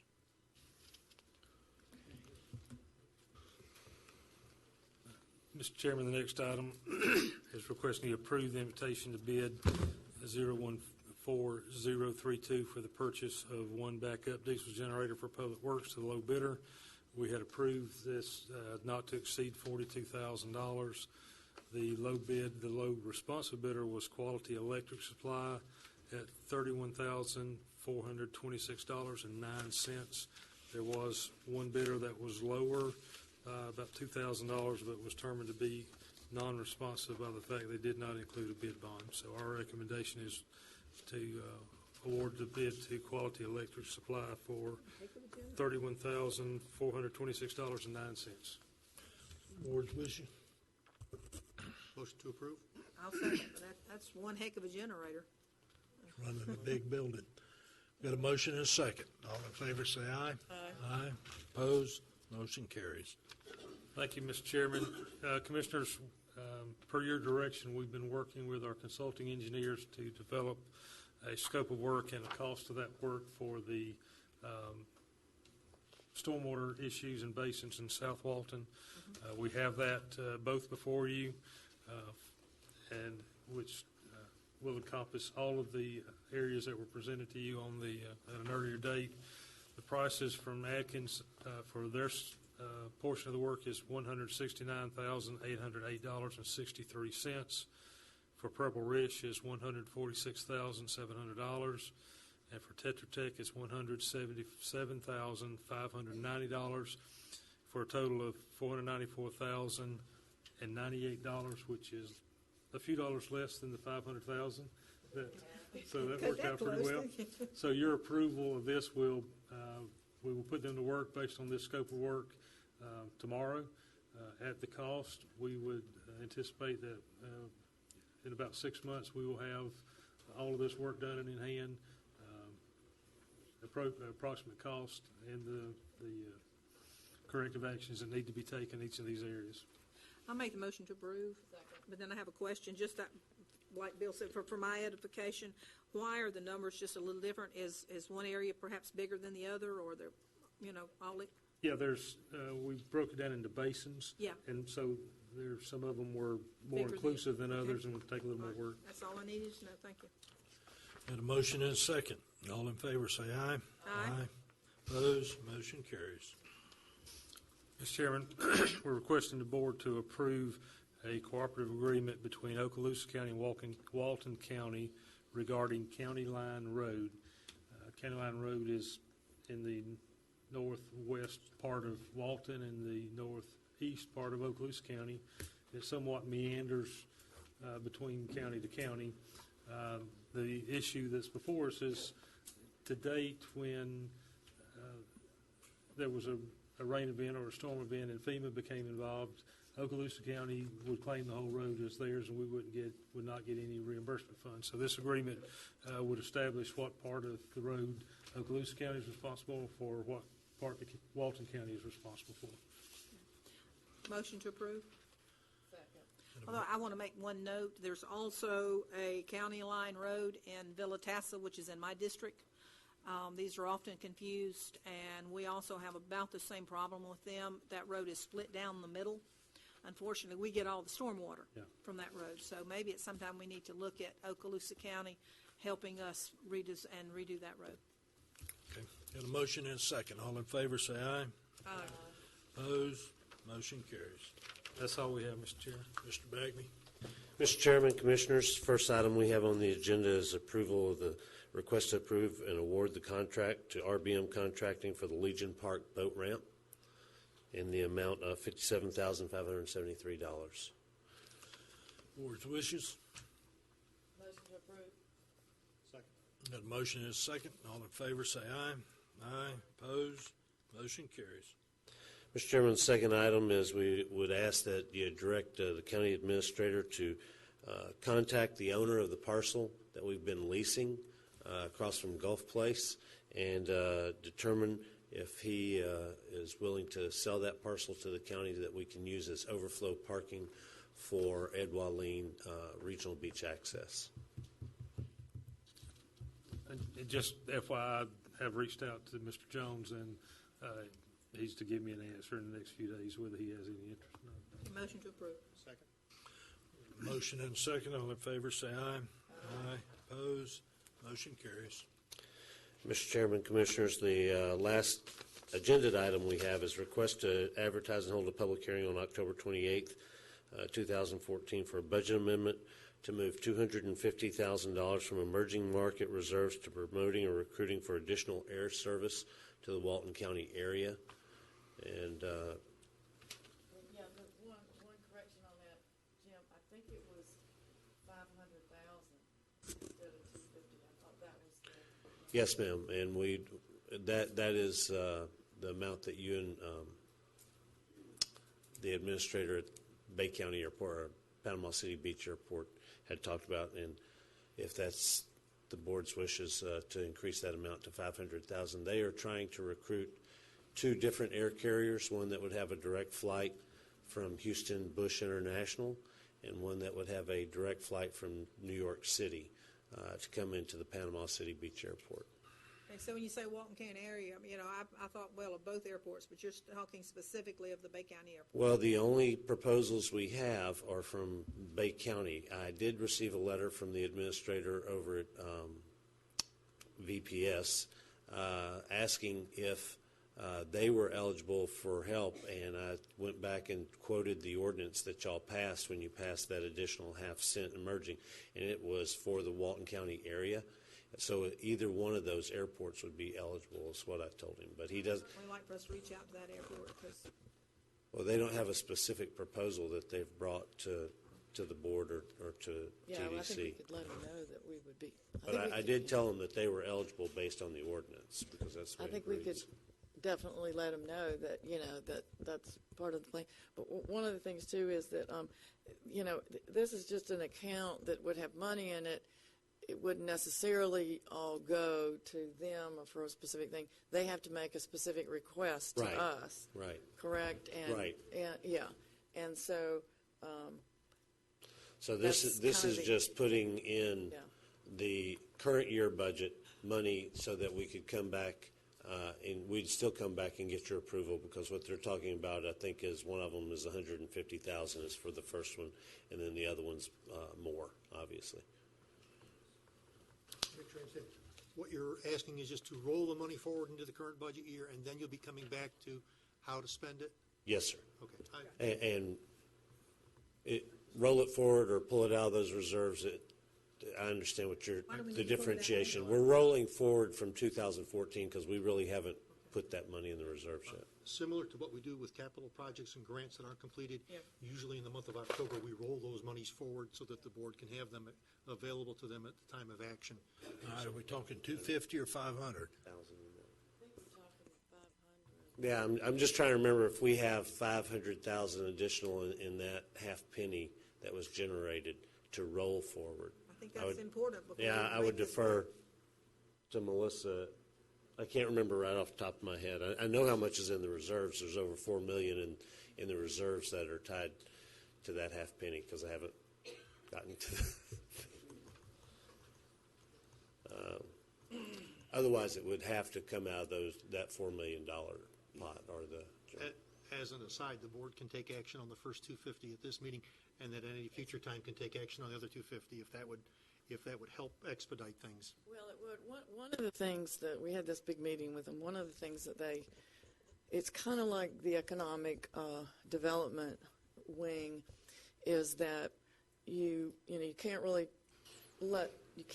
tell people who's coming in, and you need it very quickly, kind of like the thing on Friday, So the airport has this thing where they may have to call us and say, are y'all in? If we don't have the money in some account, then we have to delay it to come to the board and such. So what we're trying to do is have an account so that it's there. We don't have to transfer funds, and that we can respond to them quickly, because that's what they're asking us to do. And I would agree with exactly what you're trying to accomplish. I'm just saying that if there's confusion as to whether it's immediately available 250 or 500, it can be split into two different meetings. But And to reinforce the commissioner's point is, it's we have the answer. We probably have the 500,000 because we still don't have September's revenues in yet. And I think you're going to be right. I see the 250, but we do not have the 500 for fiscal year 14. We do have the 250. How much do we have A so little far? over 250. A little over 250. But I'm confused. She's saying that so y'all could act quickly, but to spend that much money, you would have to come back to the board. Right. But we And so wouldn't it's- have to schedule a public hearing to Okay. have the public hearing, and then 2 Okay, weeks so you want later or money 4 sitting weeks there, later have but we another still have to meeting. come back to the board. Gotcha. Absolutely. And using the roll forward method, because it was a previously budgeted area, it can do it on a motion to roll forward and not have to go through the public hearing, to at least make the money available so that when whatever the project is that comes up, you can go back and say, Okay. we've got this much in the account. I want the board's yay or nay on doing that. Well, then what I think we're asking for is to roll forward 250 and have a public hearing on the 28th for the additional 250. And then that way, it's sitting in a line item in the FY15 budget, 500,000, for us to only have to come back once for the. The first motion would be to roll forward the 250 from prior year's budget into this year's budget to be available, to be brought back to the board when you decide what the project is. So that's motion number one. Right. Got a second to it? Yeah, that's my motion. I'll second. Or did you second? Doesn't matter. Okay. Doesn't make any difference. Okay, we got a I've motion lost and a second. All in favor say aye. Aye. Opposed? Motion carries. Now, You're Now, up again. now, the next one is you Two. want to hold a public hearing to do, Pull money out of the emerging market reserve, $250,000 so, out of the emerging market reserves for the promotion and recruitment all right, and/or so recruitment. that will require the public hearing to move that money. So I'll make that motion that we hold the public hearing the next time to move an additional $250,000 from the reserves into this fund that will be available for you to make these Okay. presentations. And by then we'll know whether or not we got 250, right? Well, we have We got the 250. 250 now, but I mean Just the don't additional have 250. But then it's kind of irrelevant because it's coming out of that reserve fund. Sorry. And if it would Second. be an acceptable alternative to wait until we see if there will be enough in there to cover the other 250, could we just come back before the board when the final month hits and roll forward the additional 250? Let's go ahead and have a public hearing, because we don't want to get caught in a, I'd like to Okay. have, we already put 250 in just now. And the other one's going to Okay. require that because we don't know yet whether it's going to have that amount or not. This covers both bases. Okay. Thank you. okay, I believe we got a motion and a second. All in favor, say aye. Aye. Opposed? Motion carries. Thank you, Commissioners. At the last meeting, Commissioner Infeld, I believe, had asked for a parking update. Of course, we're moving forward on the Angelos property. We've asked, and the county administrator will make contact with the owner of the Jones lot. We've had another parcel that's come to our attention, but we haven't finished doing our due diligence on that parcel. And I believe there will also be a parking update as part of Ms. Commander's update in her section. So that is our parking up. We're trying not to get over obligated until some of these things either come to fruition or don't come to fruition. But we are continuing to look for additional parking and additional beach accesses. And so the other updates we have, the August bed tax numbers. Yes, we had another record month. August was up 13.66%. And for the year, that puts us up 7.9% for bed tax numbers. We think that September will be good, but we believe October will be a record October. We are, both the events that we are supporting and the numbers and the way the fall breaks have fallen, no pun intended, we think October will be awesome.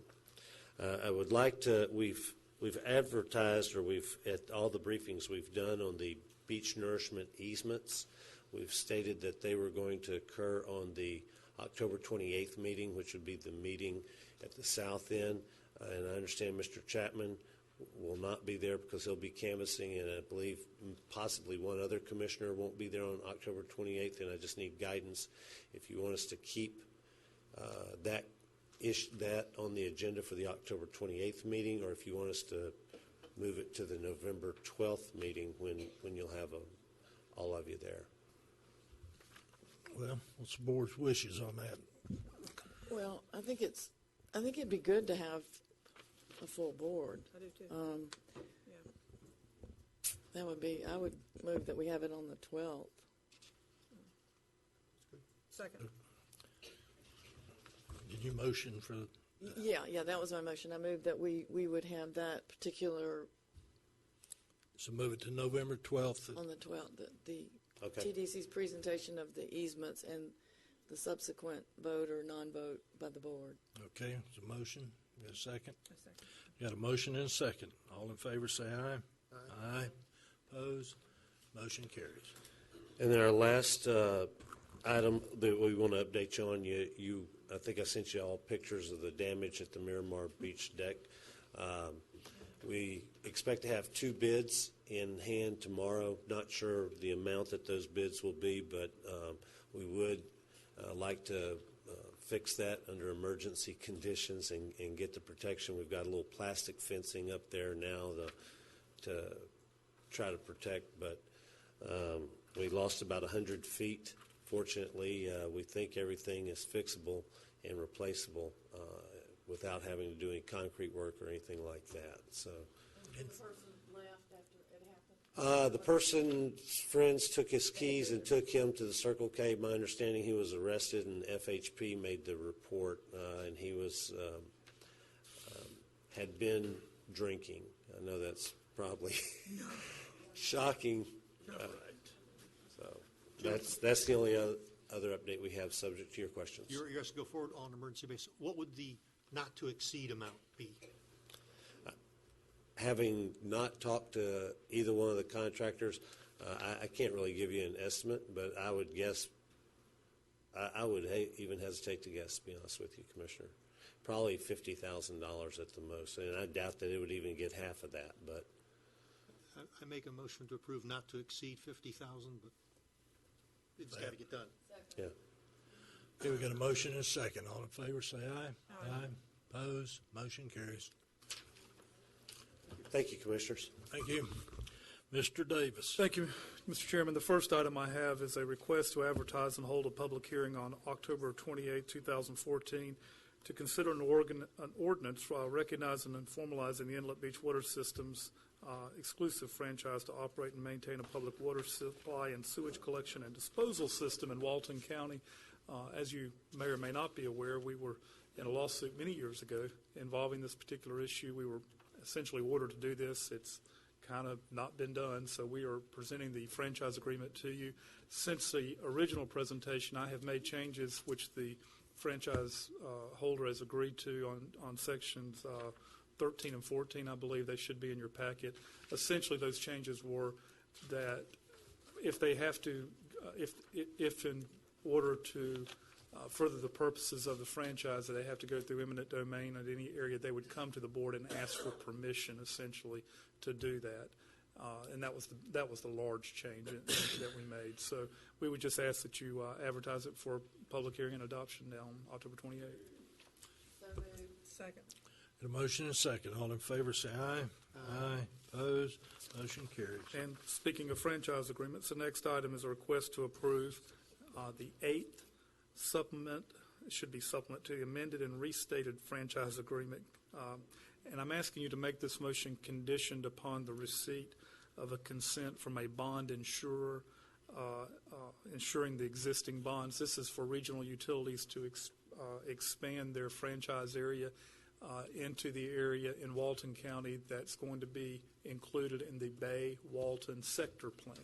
As you may recall, the Bay-Walton Sector Plan, when they presented, they had already discussed with regional utilities the possibility of regional utilities providing water and sewer service there, but that area was not included in their franchise area. So we would ask you to approve the amended and restated franchise agreement conditioned upon the bond insurer's agreement. My motion is what he said. Second. Okay, we got a motion and a second. All in favor, say aye. Aye. Opposed? Motion carries. And Commissioners, as you've heard earlier, I'm asking you to, in item 3, to advertise and hold a public hearing to consider amending Section 22.54G of the Walton County Code of Ordinances, providing clarification regarding which items are prohibited from remaining on the beach after dark, essentially known as the Beach Activities Ordinance. This would be, obviously, to have the public hearing and the comment period between now and then. So that's all we're asking you to do today is to set it for a public hearing. Would this only pertain to items to be picked up? Or, I mean, we've heard some comments earlier from concerned citizens about the public-private aspect. Would that be also under discussion? If the commission directs me to explore that with folks, I'll be more than happy to. But all we were doing in the amendment was to more clearly define what could be left on the beach after dark. Essentially, we had a code enforcement action involving a, lack of a better word, a fence. It was a monopole with chains between it that was out on the beach. When we had the code enforcement hearing before Judge Green, he said, based on how the ordinance was then worded, he couldn't find where that particular item was one of those which was an obstruction that couldn't be left on the beach after dark. So he dismissed our code enforcement action. All this is an attempt to clarify what can or cannot be left on the beach at night. But doesn't it also limit the homeowner, beachfront owner, to delineate his private property so that if there's an enforcement action to be taken by the sheriff, it can be well established? I mean, my understanding, these were signs that identified public to private. Exactly. It was a sign along the property line, or Right. excuse me, a fence along the property line. I don't want to call it exactly a fence because it was just monopoles with strings, chains between it. That might be different for the discussion at a later date, but if it's nothing more than a sign posted there at the start of the property. No, it was more. It was in that particular case. It was more than that. Yeah, it was more than just one I sign. think it's, and the way I understand it as well is, and they can put them out during the day. The whole argument is, do they have to remove them at night? I think that, and under the leave no trace ordinance and the DEP's, turtle lighting thing that we had to do as a result of the armoring and the HCP, it all kind of ties in together. So it's really what you have to take down at night. I mean, can you leave a chair out there at night without you sitting in it? Of course, if you're sitting in it, you're fine, but can you leave one out there at night?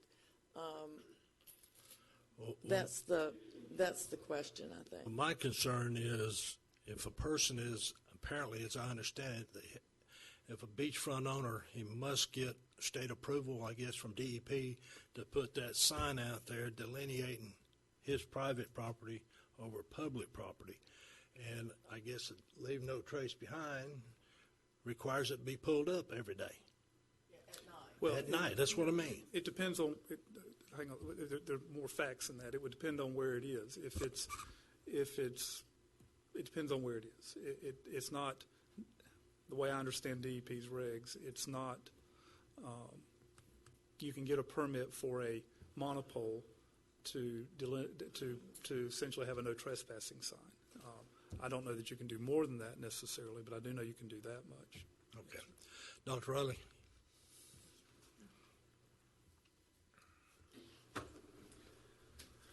Don Riley,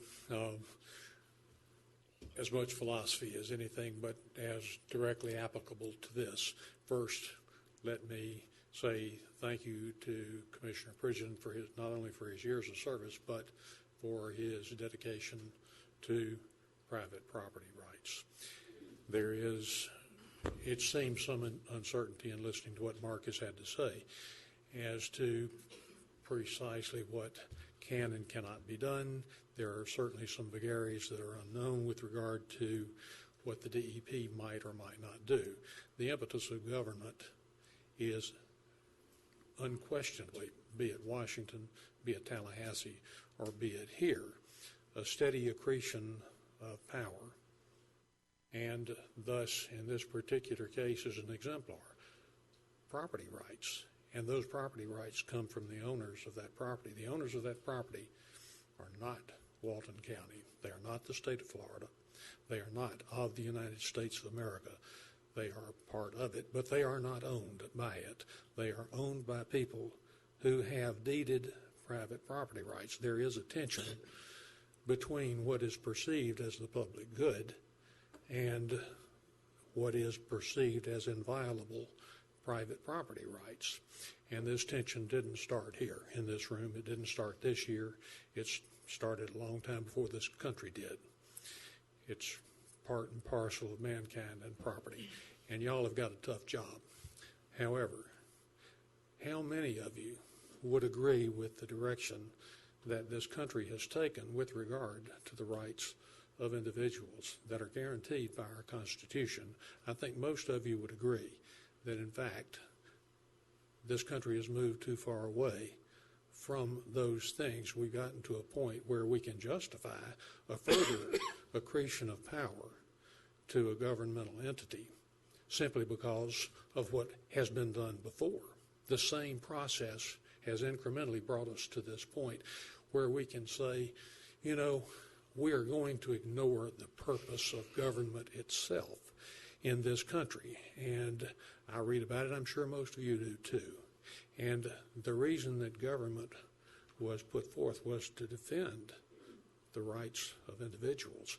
And in particular, our form of government in this country is expressly set forth as defending the minority against the will of the majority and the quite arbitrary will of the majority. As you consider this ordinance, and believe me, I'm sympathetic to the idea of keeping crap off the beach. I don't want it on my beach, but it's my private beach. I tell my manager every year, multiple times, you tell so-and-so that he leaves that sucker out there again, it's going to be in the garbage tomorrow morning. We're not going to store it for him. I'm sympathetic to what you want to do, but it's my beach, not your beach. There's a difference between what you can do, and I'm not quite sure just how far the police powers do exist. I know they probably exist further than I personally am comfortable with. There's a difference between what you can do and what you should do.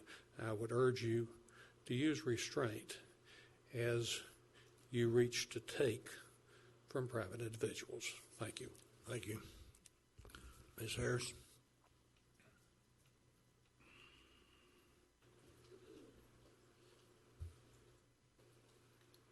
Very quickly, I hope we don't come to the point. It's not about beach chairs and stuff like that being left on the beach. I hope we don't come to the point where instead of a private property owner being able to have a sign that says private property, no trespassing, which at night half the public won't pay attention to anyway, what y'all are going to do is to fix the problem, since you lost the case in front of Judge Green, y'all are going to end up with a big company that does private security on beaches, and everybody is going to have guards on their beach. And I think that is going to leave even worse than to leave a sign or a chain. Now, if you're going to add 50 feet, they can't put it down there anyway. But you've got a private home that if they go out of town on vacation, they can't put their sign out that says private beach because there's nobody there at night to pick it up. So they just hire security guards. And I use off-duty Walton sheriffs to keep the people off my beach all the time. As a matter of fact, they're so wonderful, they arrested some of my kids down at Wellstail the other night, and I evicted them out of Edgewater. But I'm just telling y'all, let's don't have a group of people that come as tourists that look like when I used to go to Mexico 1,000 years ago, and you had security guards on every beach. And that's what we're going to come to, and it's going to be all over everywhere. And that's what people are going to have, because people that own private beach homes can't afford it, believe me. And the condominiums can't afford it. So if you don't let people put their signs out and leave it, and you don't help support it, you're going to end up with people walking down the beach and coming to armed people on the beach that are security guards, and that will even be worse. Thank you. Yes, sir. Can we thank Armoring for this? Armoring? There are some, Willie Morris, 75 Fort Pennock Road. There are some very technical but movable points in this proposal. You would have to be a astrologist to come up with some of these definitions. You would have to publish this every day, 1 hour after twilight. I mean, these are definite terms, but for people a half mile down the beach, it's a different point in time.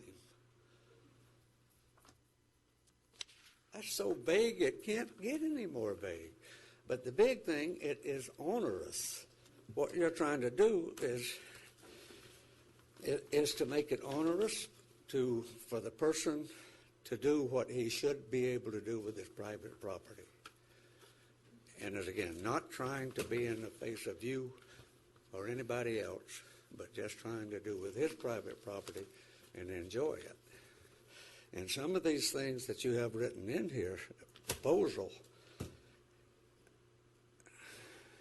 1 hour after dusk and 1 hour after sunrise. For every spot in there is a different point of view. You can give some time points. It becomes, as I say, discretionary to a point as to when it was issued in counter to the law that you're trying to pass. So it's not what you really meant to say, it's what you're saying. That It just shouldn't be. And it's too onerous for us. It's too inhibitive for the property owners. You should be able to say that this is private property. And that's, again, my feeling. It needs to really be reconsidered that this is an ordinance you want to put into effect. Thank you. Mark, is there a word left out of, it says 1 hour sunrise? Is that supposed to be before sunrise or after sunrise? It's in that. Yeah, it should be before sunrise. Before sunrise, yeah, okay. Aren't we today just setting the hearing, and then we can hash all this out, but we're just setting the hearing today? All we're doing is setting the public hearing today. Yeah. Mr. Hildreth.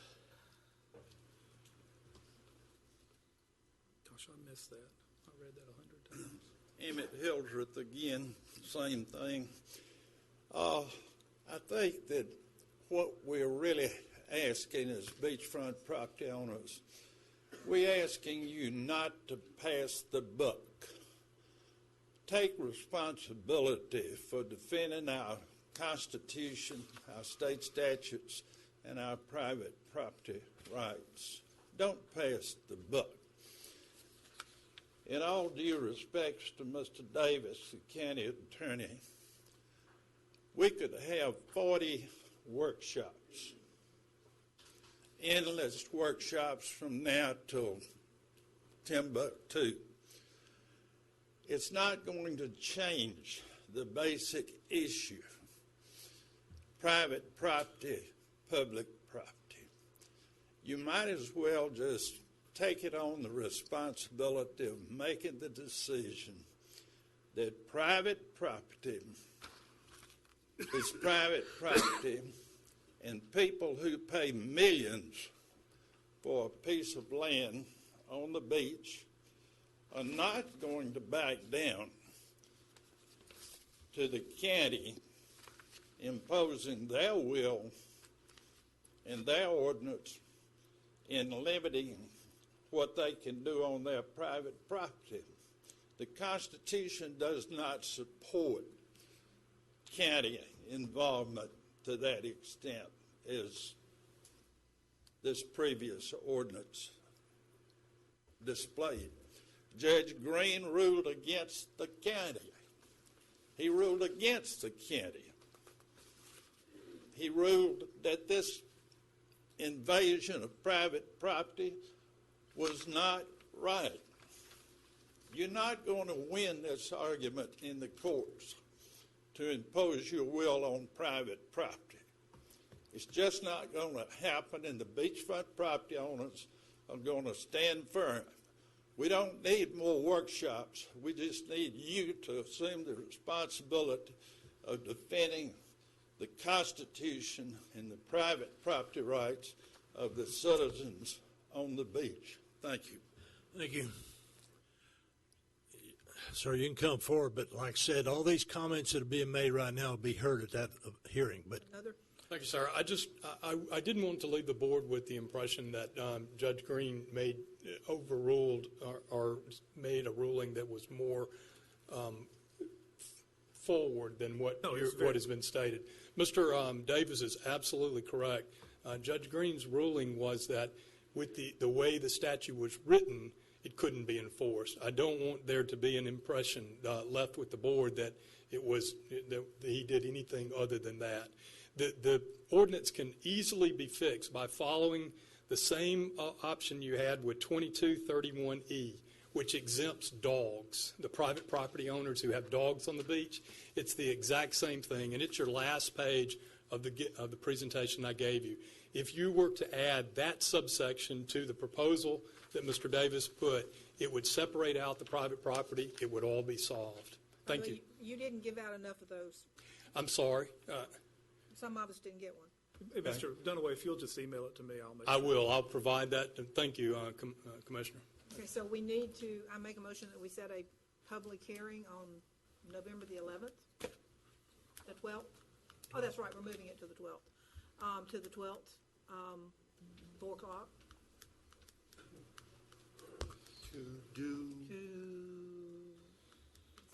To also consider the ordinance, consider everything that's been brought forward. and consider this that was presented to Yes. us. Okay. Mark, do you understand? And not just the Yeah. items on the beach, but also this? That's fine, Commissioners, and I I'll certainly second that meet motion. with you before then, yeah. Okay, we got a motion Second. and a second. All in favor, say aye. Aye. Opposed? Motion carries. Thank you, Commissioners. The next item we have is number 4 is a request to approve a letter to the Florida Attorney General and authorization for the chairman to sign the letter seeking an opinion regarding a use of TDC tax funds for parks. As you may recall, I was asked by the commission at the last meeting to prepare this letter. I've done so, and if you will authorize the chairman to sign it, we will send it over and receive the opinion. I'll make a motion, but I have a question. Have we asked the Attorney General about buying land for parking lots? I believe we have in the past, but I'll Okay, check. so that's, all right. I thought we had. I just wanted to make sure. Let's ask him everything at one time, you know? Second. We got a motion and a second. All in favor, say aye. Aye. Aye. Thank you, Commissioners. The Opposed? next- Motion carries. Thank you. The next item is a request from my office for you to approve the purchase of legal software in the amount of $17,500. Let me explain to you what this is. Most law firms, how many lawyers are in here? We have a bunch. Have in their offices something called case management or project management software that's legal specific. Our office does not. We are doing that kind of work both by hand and trying to use Outlook, and frankly, it's very, very difficult for us to, A, keep up with the amount of material that comes in and place them in the right spot, and B, frankly, we'd like to get to the point where we're paperless and not having to rely so much on paper. This program, we looked at a lot of different programs, some frankly less expensive, some more expensive, but this is the one that best meets our needs. It's used by other governmental law firms. We feel very confident that it will make us a lot more efficient and a lot less unorganized. And I would ask you to approve the purchase. I believe the program is called MyFiles. It's a cloud-based program, so we don't have any storage problems on the server. It won't be clouding up the server. It will actually be stored off-site, and it's well-recommended program. Motion to approve. Second. Got a motion and a second. All in favor, say aye. Aye. Aye. Opposed? Motion carries. Thank you. The next item, Commissioners, is a request for you to review and ratify the actions of the County Attorney's Office in the litigation matrix as presented to you. Motion to approve. Second. A motion and a second. All in favor, say aye. Aye. Opposed? Motion carries. Thank you, Commissioners. The next item is, the last meeting you had an executive session and approved a settlement in the case of Margareton versus Walton County. The actual settlement agreement has now been signed by the plaintiff. We are asking you to authorize the chairman to asking to approve the agreement and authorize the chairman to sign the settlement agreement so we can close that case. Motion to approve. Second. Motion and a second. All in favor, say aye. Aye. Opposed? Motion carries. Thank you. The next item is a request for you to approve and authorize the chairman to sign a contract for the sale and purchase of real property with Forest View LLC. This is the property you agreed to purchase for the South Walton Sports Complex. I will tell you this is almost word for word the exact same contract that the school district just closed on. So it's a contract that's been used for the purchase of this property. Motion to approve. Second. A motion and a second. All in favor, say aye. Aye. Opposed? Motion carries. Commissioners, the next item is a request to advertise and hold a public hearing to consider an ordinance granting an economic development tax exemption to Empire Truck Sales LLC. As you know, the commission passed commission held a referendum where this type of tax exemption for new businesses or expansion of existing businesses is available upon application.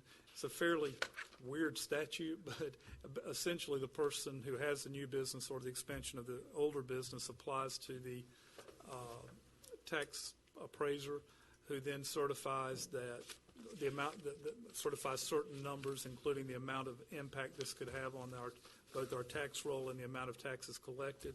We simply pass an ordinance granting the ability to have the tax exemption The only subject to is it's subject to the negotiation and execution of an agreement that's approved by the board, which sets out, here's what they have to report to us every year to continue to have the exemption. It's a reporting back mechanism that we're going to use, that the statute allows us to use by contract with the person who's applied for the exemption. I will tell you, we're going to have a number of these. I expect, and we're processing up or putting into policy how we handle them, because we have one that's coming that you granted the exemption back in 2012, and it just got, frankly, in the changeover between county attorneys and administrators and new clerk, it got kind of lost in the shuffle. But you're going to have that one at the next meeting, where you're going to hopefully approve the ordinance, approve the agreement on an ordinance that was approved in 2012. But I'd ask you simply adopt the ordinance for advertising, and then move the ordinance for advertising, and then we can go from there. So moved. Second. I'll second. Yeah, we got a motion and a second. All in favor, say aye. Aye. Oh, I'm sorry, it's for, and I should say out loud, it's for November 12th, which is a Wednesday, by the way. Yes. Yes, right. Thank you, Commissioners. That is all the items I have. Okay, Commissioner Meadows? Nothing? All right, Commissioner Infeld? Nothing. Commissioner Pridgen? I'd like to say it's been an honor to serve with this board and the board I served with in the past. And I'm looking forward to spending a lot of time with my family. And I met a lot of people here in the county that normally I wouldn't have met and served, and I appreciate that honor. And it's certainly been a privilege to work with the county and work with the citizens of our county. And also working with Mr. Jones, serving in two capacities with him as a county commissioner and an administrator now. It's certainly been an honor. Thank you, Kenneth. We're going to miss you. Mr. Pridgen, I'll miss those walks through Washington, D.C. Yes, sir. In the middle of the night, yeah. I won't. Yeah. Okay, Commissioner Commander? Yes, sir. I just passed out to you. I'm sure y'all are aware that the final NERDA projects have been approved on the early restoration. I'm amazed that they're calling it early restoration, but all the NERDA projects have been approved, and we were fortunate enough to be included in some of those. The Seagrass recovery project, of course, extends throughout the Panhandle. Let's see, there's another one, the artificial reefs, we will be a part of. They're doing them from Escambia on through. This particular handout is on the Walton County projects, restoration projects themselves. The Deer Lake State Park will get a paved access road, a parking lot, no picnic shelters, and restrooms. The Walton County boardwalks and dune crossovers, Ed Walleen Park will get an update. Gulf Heights Beach Access Improvement Project will also replace restroom fixtures and update the interior. Boardwalks at Palms of Dunallen are going to get walkovers there. Let's see, there's another one. Bayside Ranchette Park improvements will include a parking lot, a picnic tables, dock, and steps into the water to allow access to the bay. These are all the projects that just the boardwalk and crossovers themselves come to like $386,000, not including the rest of them. This is the last of the first wave of NERDA money. Whether or not they will approve any more or not. What's interesting on here, and I've got my fingers crossed about, is they did approve the $18 million for the Florida Fish Hatchery in Pensacola. All along, there have been two sites that they came up with to work together. The initial site in Pensacola is supposed to hatch out the fish and get them to a certain size, and it's been the plan all along for them to be transported to the site here in Walton County, and we would grow them to the right size. Also, the site here in Walton County, we're supposed to do grow seagrass, which is very important to the restoration of the Gulf. I sat through, and I believe Commissioner Meadows was there as well a couple of months ago, when we had a consortium meeting about our seagrasses are dying. The bottom of the Gulf of Mexico, the floor is as we expected, is not faring well. We've just been fortunate that we haven't had a big storm event to stir it up to see what happens. But anyway, but we didn't get funded for our part of the fish hatchery in the NERDA projects. But we're hoping now that this project has been approved through the NERDA process, that NIFWIF, which is through the Florida Game and Fish Commission, their projects, that we will be approved for that. And that will be not only an economic development for Walton County, employing a number of people, it certainly, and they'll have an educational component, which, kids can go see fish grow, grasses grow. And they're also going to have a oyster shell, where they reclaim oyster shells, clean them up, and grind them, and then we'll use those for artificial reefs out in the Gulf. So we're hoping that project will be funded. But each of you say, y'all can read this. You can go online. I think most of you got this document the other day. And if you really want to, there's a 400-something page document out there that lists all of our projects and all. On another side note, the Nature Conservancy has been working with the EPA to try to get some regional projects, because that's about Walton County applying for Pot 2 money, it's not very likely to happen. But if we join together as a region, and the Nature Conservancy has been in talks with EPA, and they really like our watershed program that we've been doing up here, and looks like that they might give us some favorable consideration if we go out if the region goes out for Pot 2 money. So that's all I have. Okay. Here's some of these. Anybody wants some? I have just one item. Recently, I had the privilege of attending the ceremonies at the Air Force Armament Museum down there in Shalimar, I guess it would be, reference POW MIA recognition.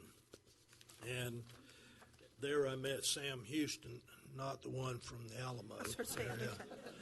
But anyway, he and I got to talk about the Purple Heart.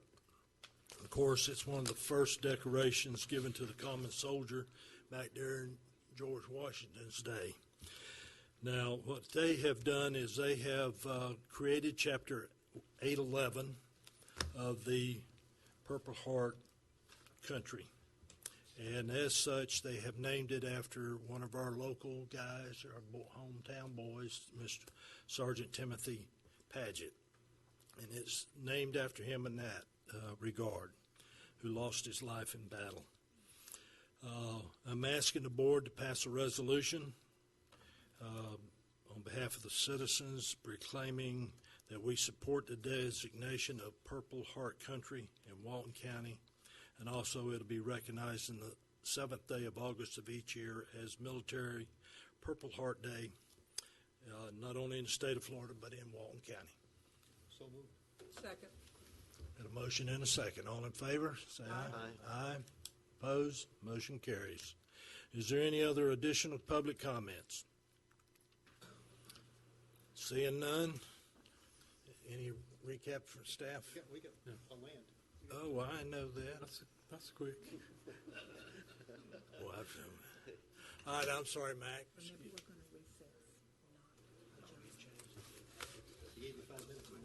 Good evening, Commissioners. Matt Carpenter for the Planning Department.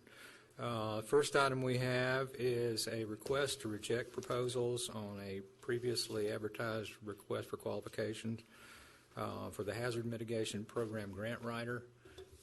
We feel we didn't receive adequate participation. We only received one proposal, and we believe there's more talent out there that could directly benefit Walton County. That's our first request. So moved. Motion and a second. All in favor, say aye. Aye.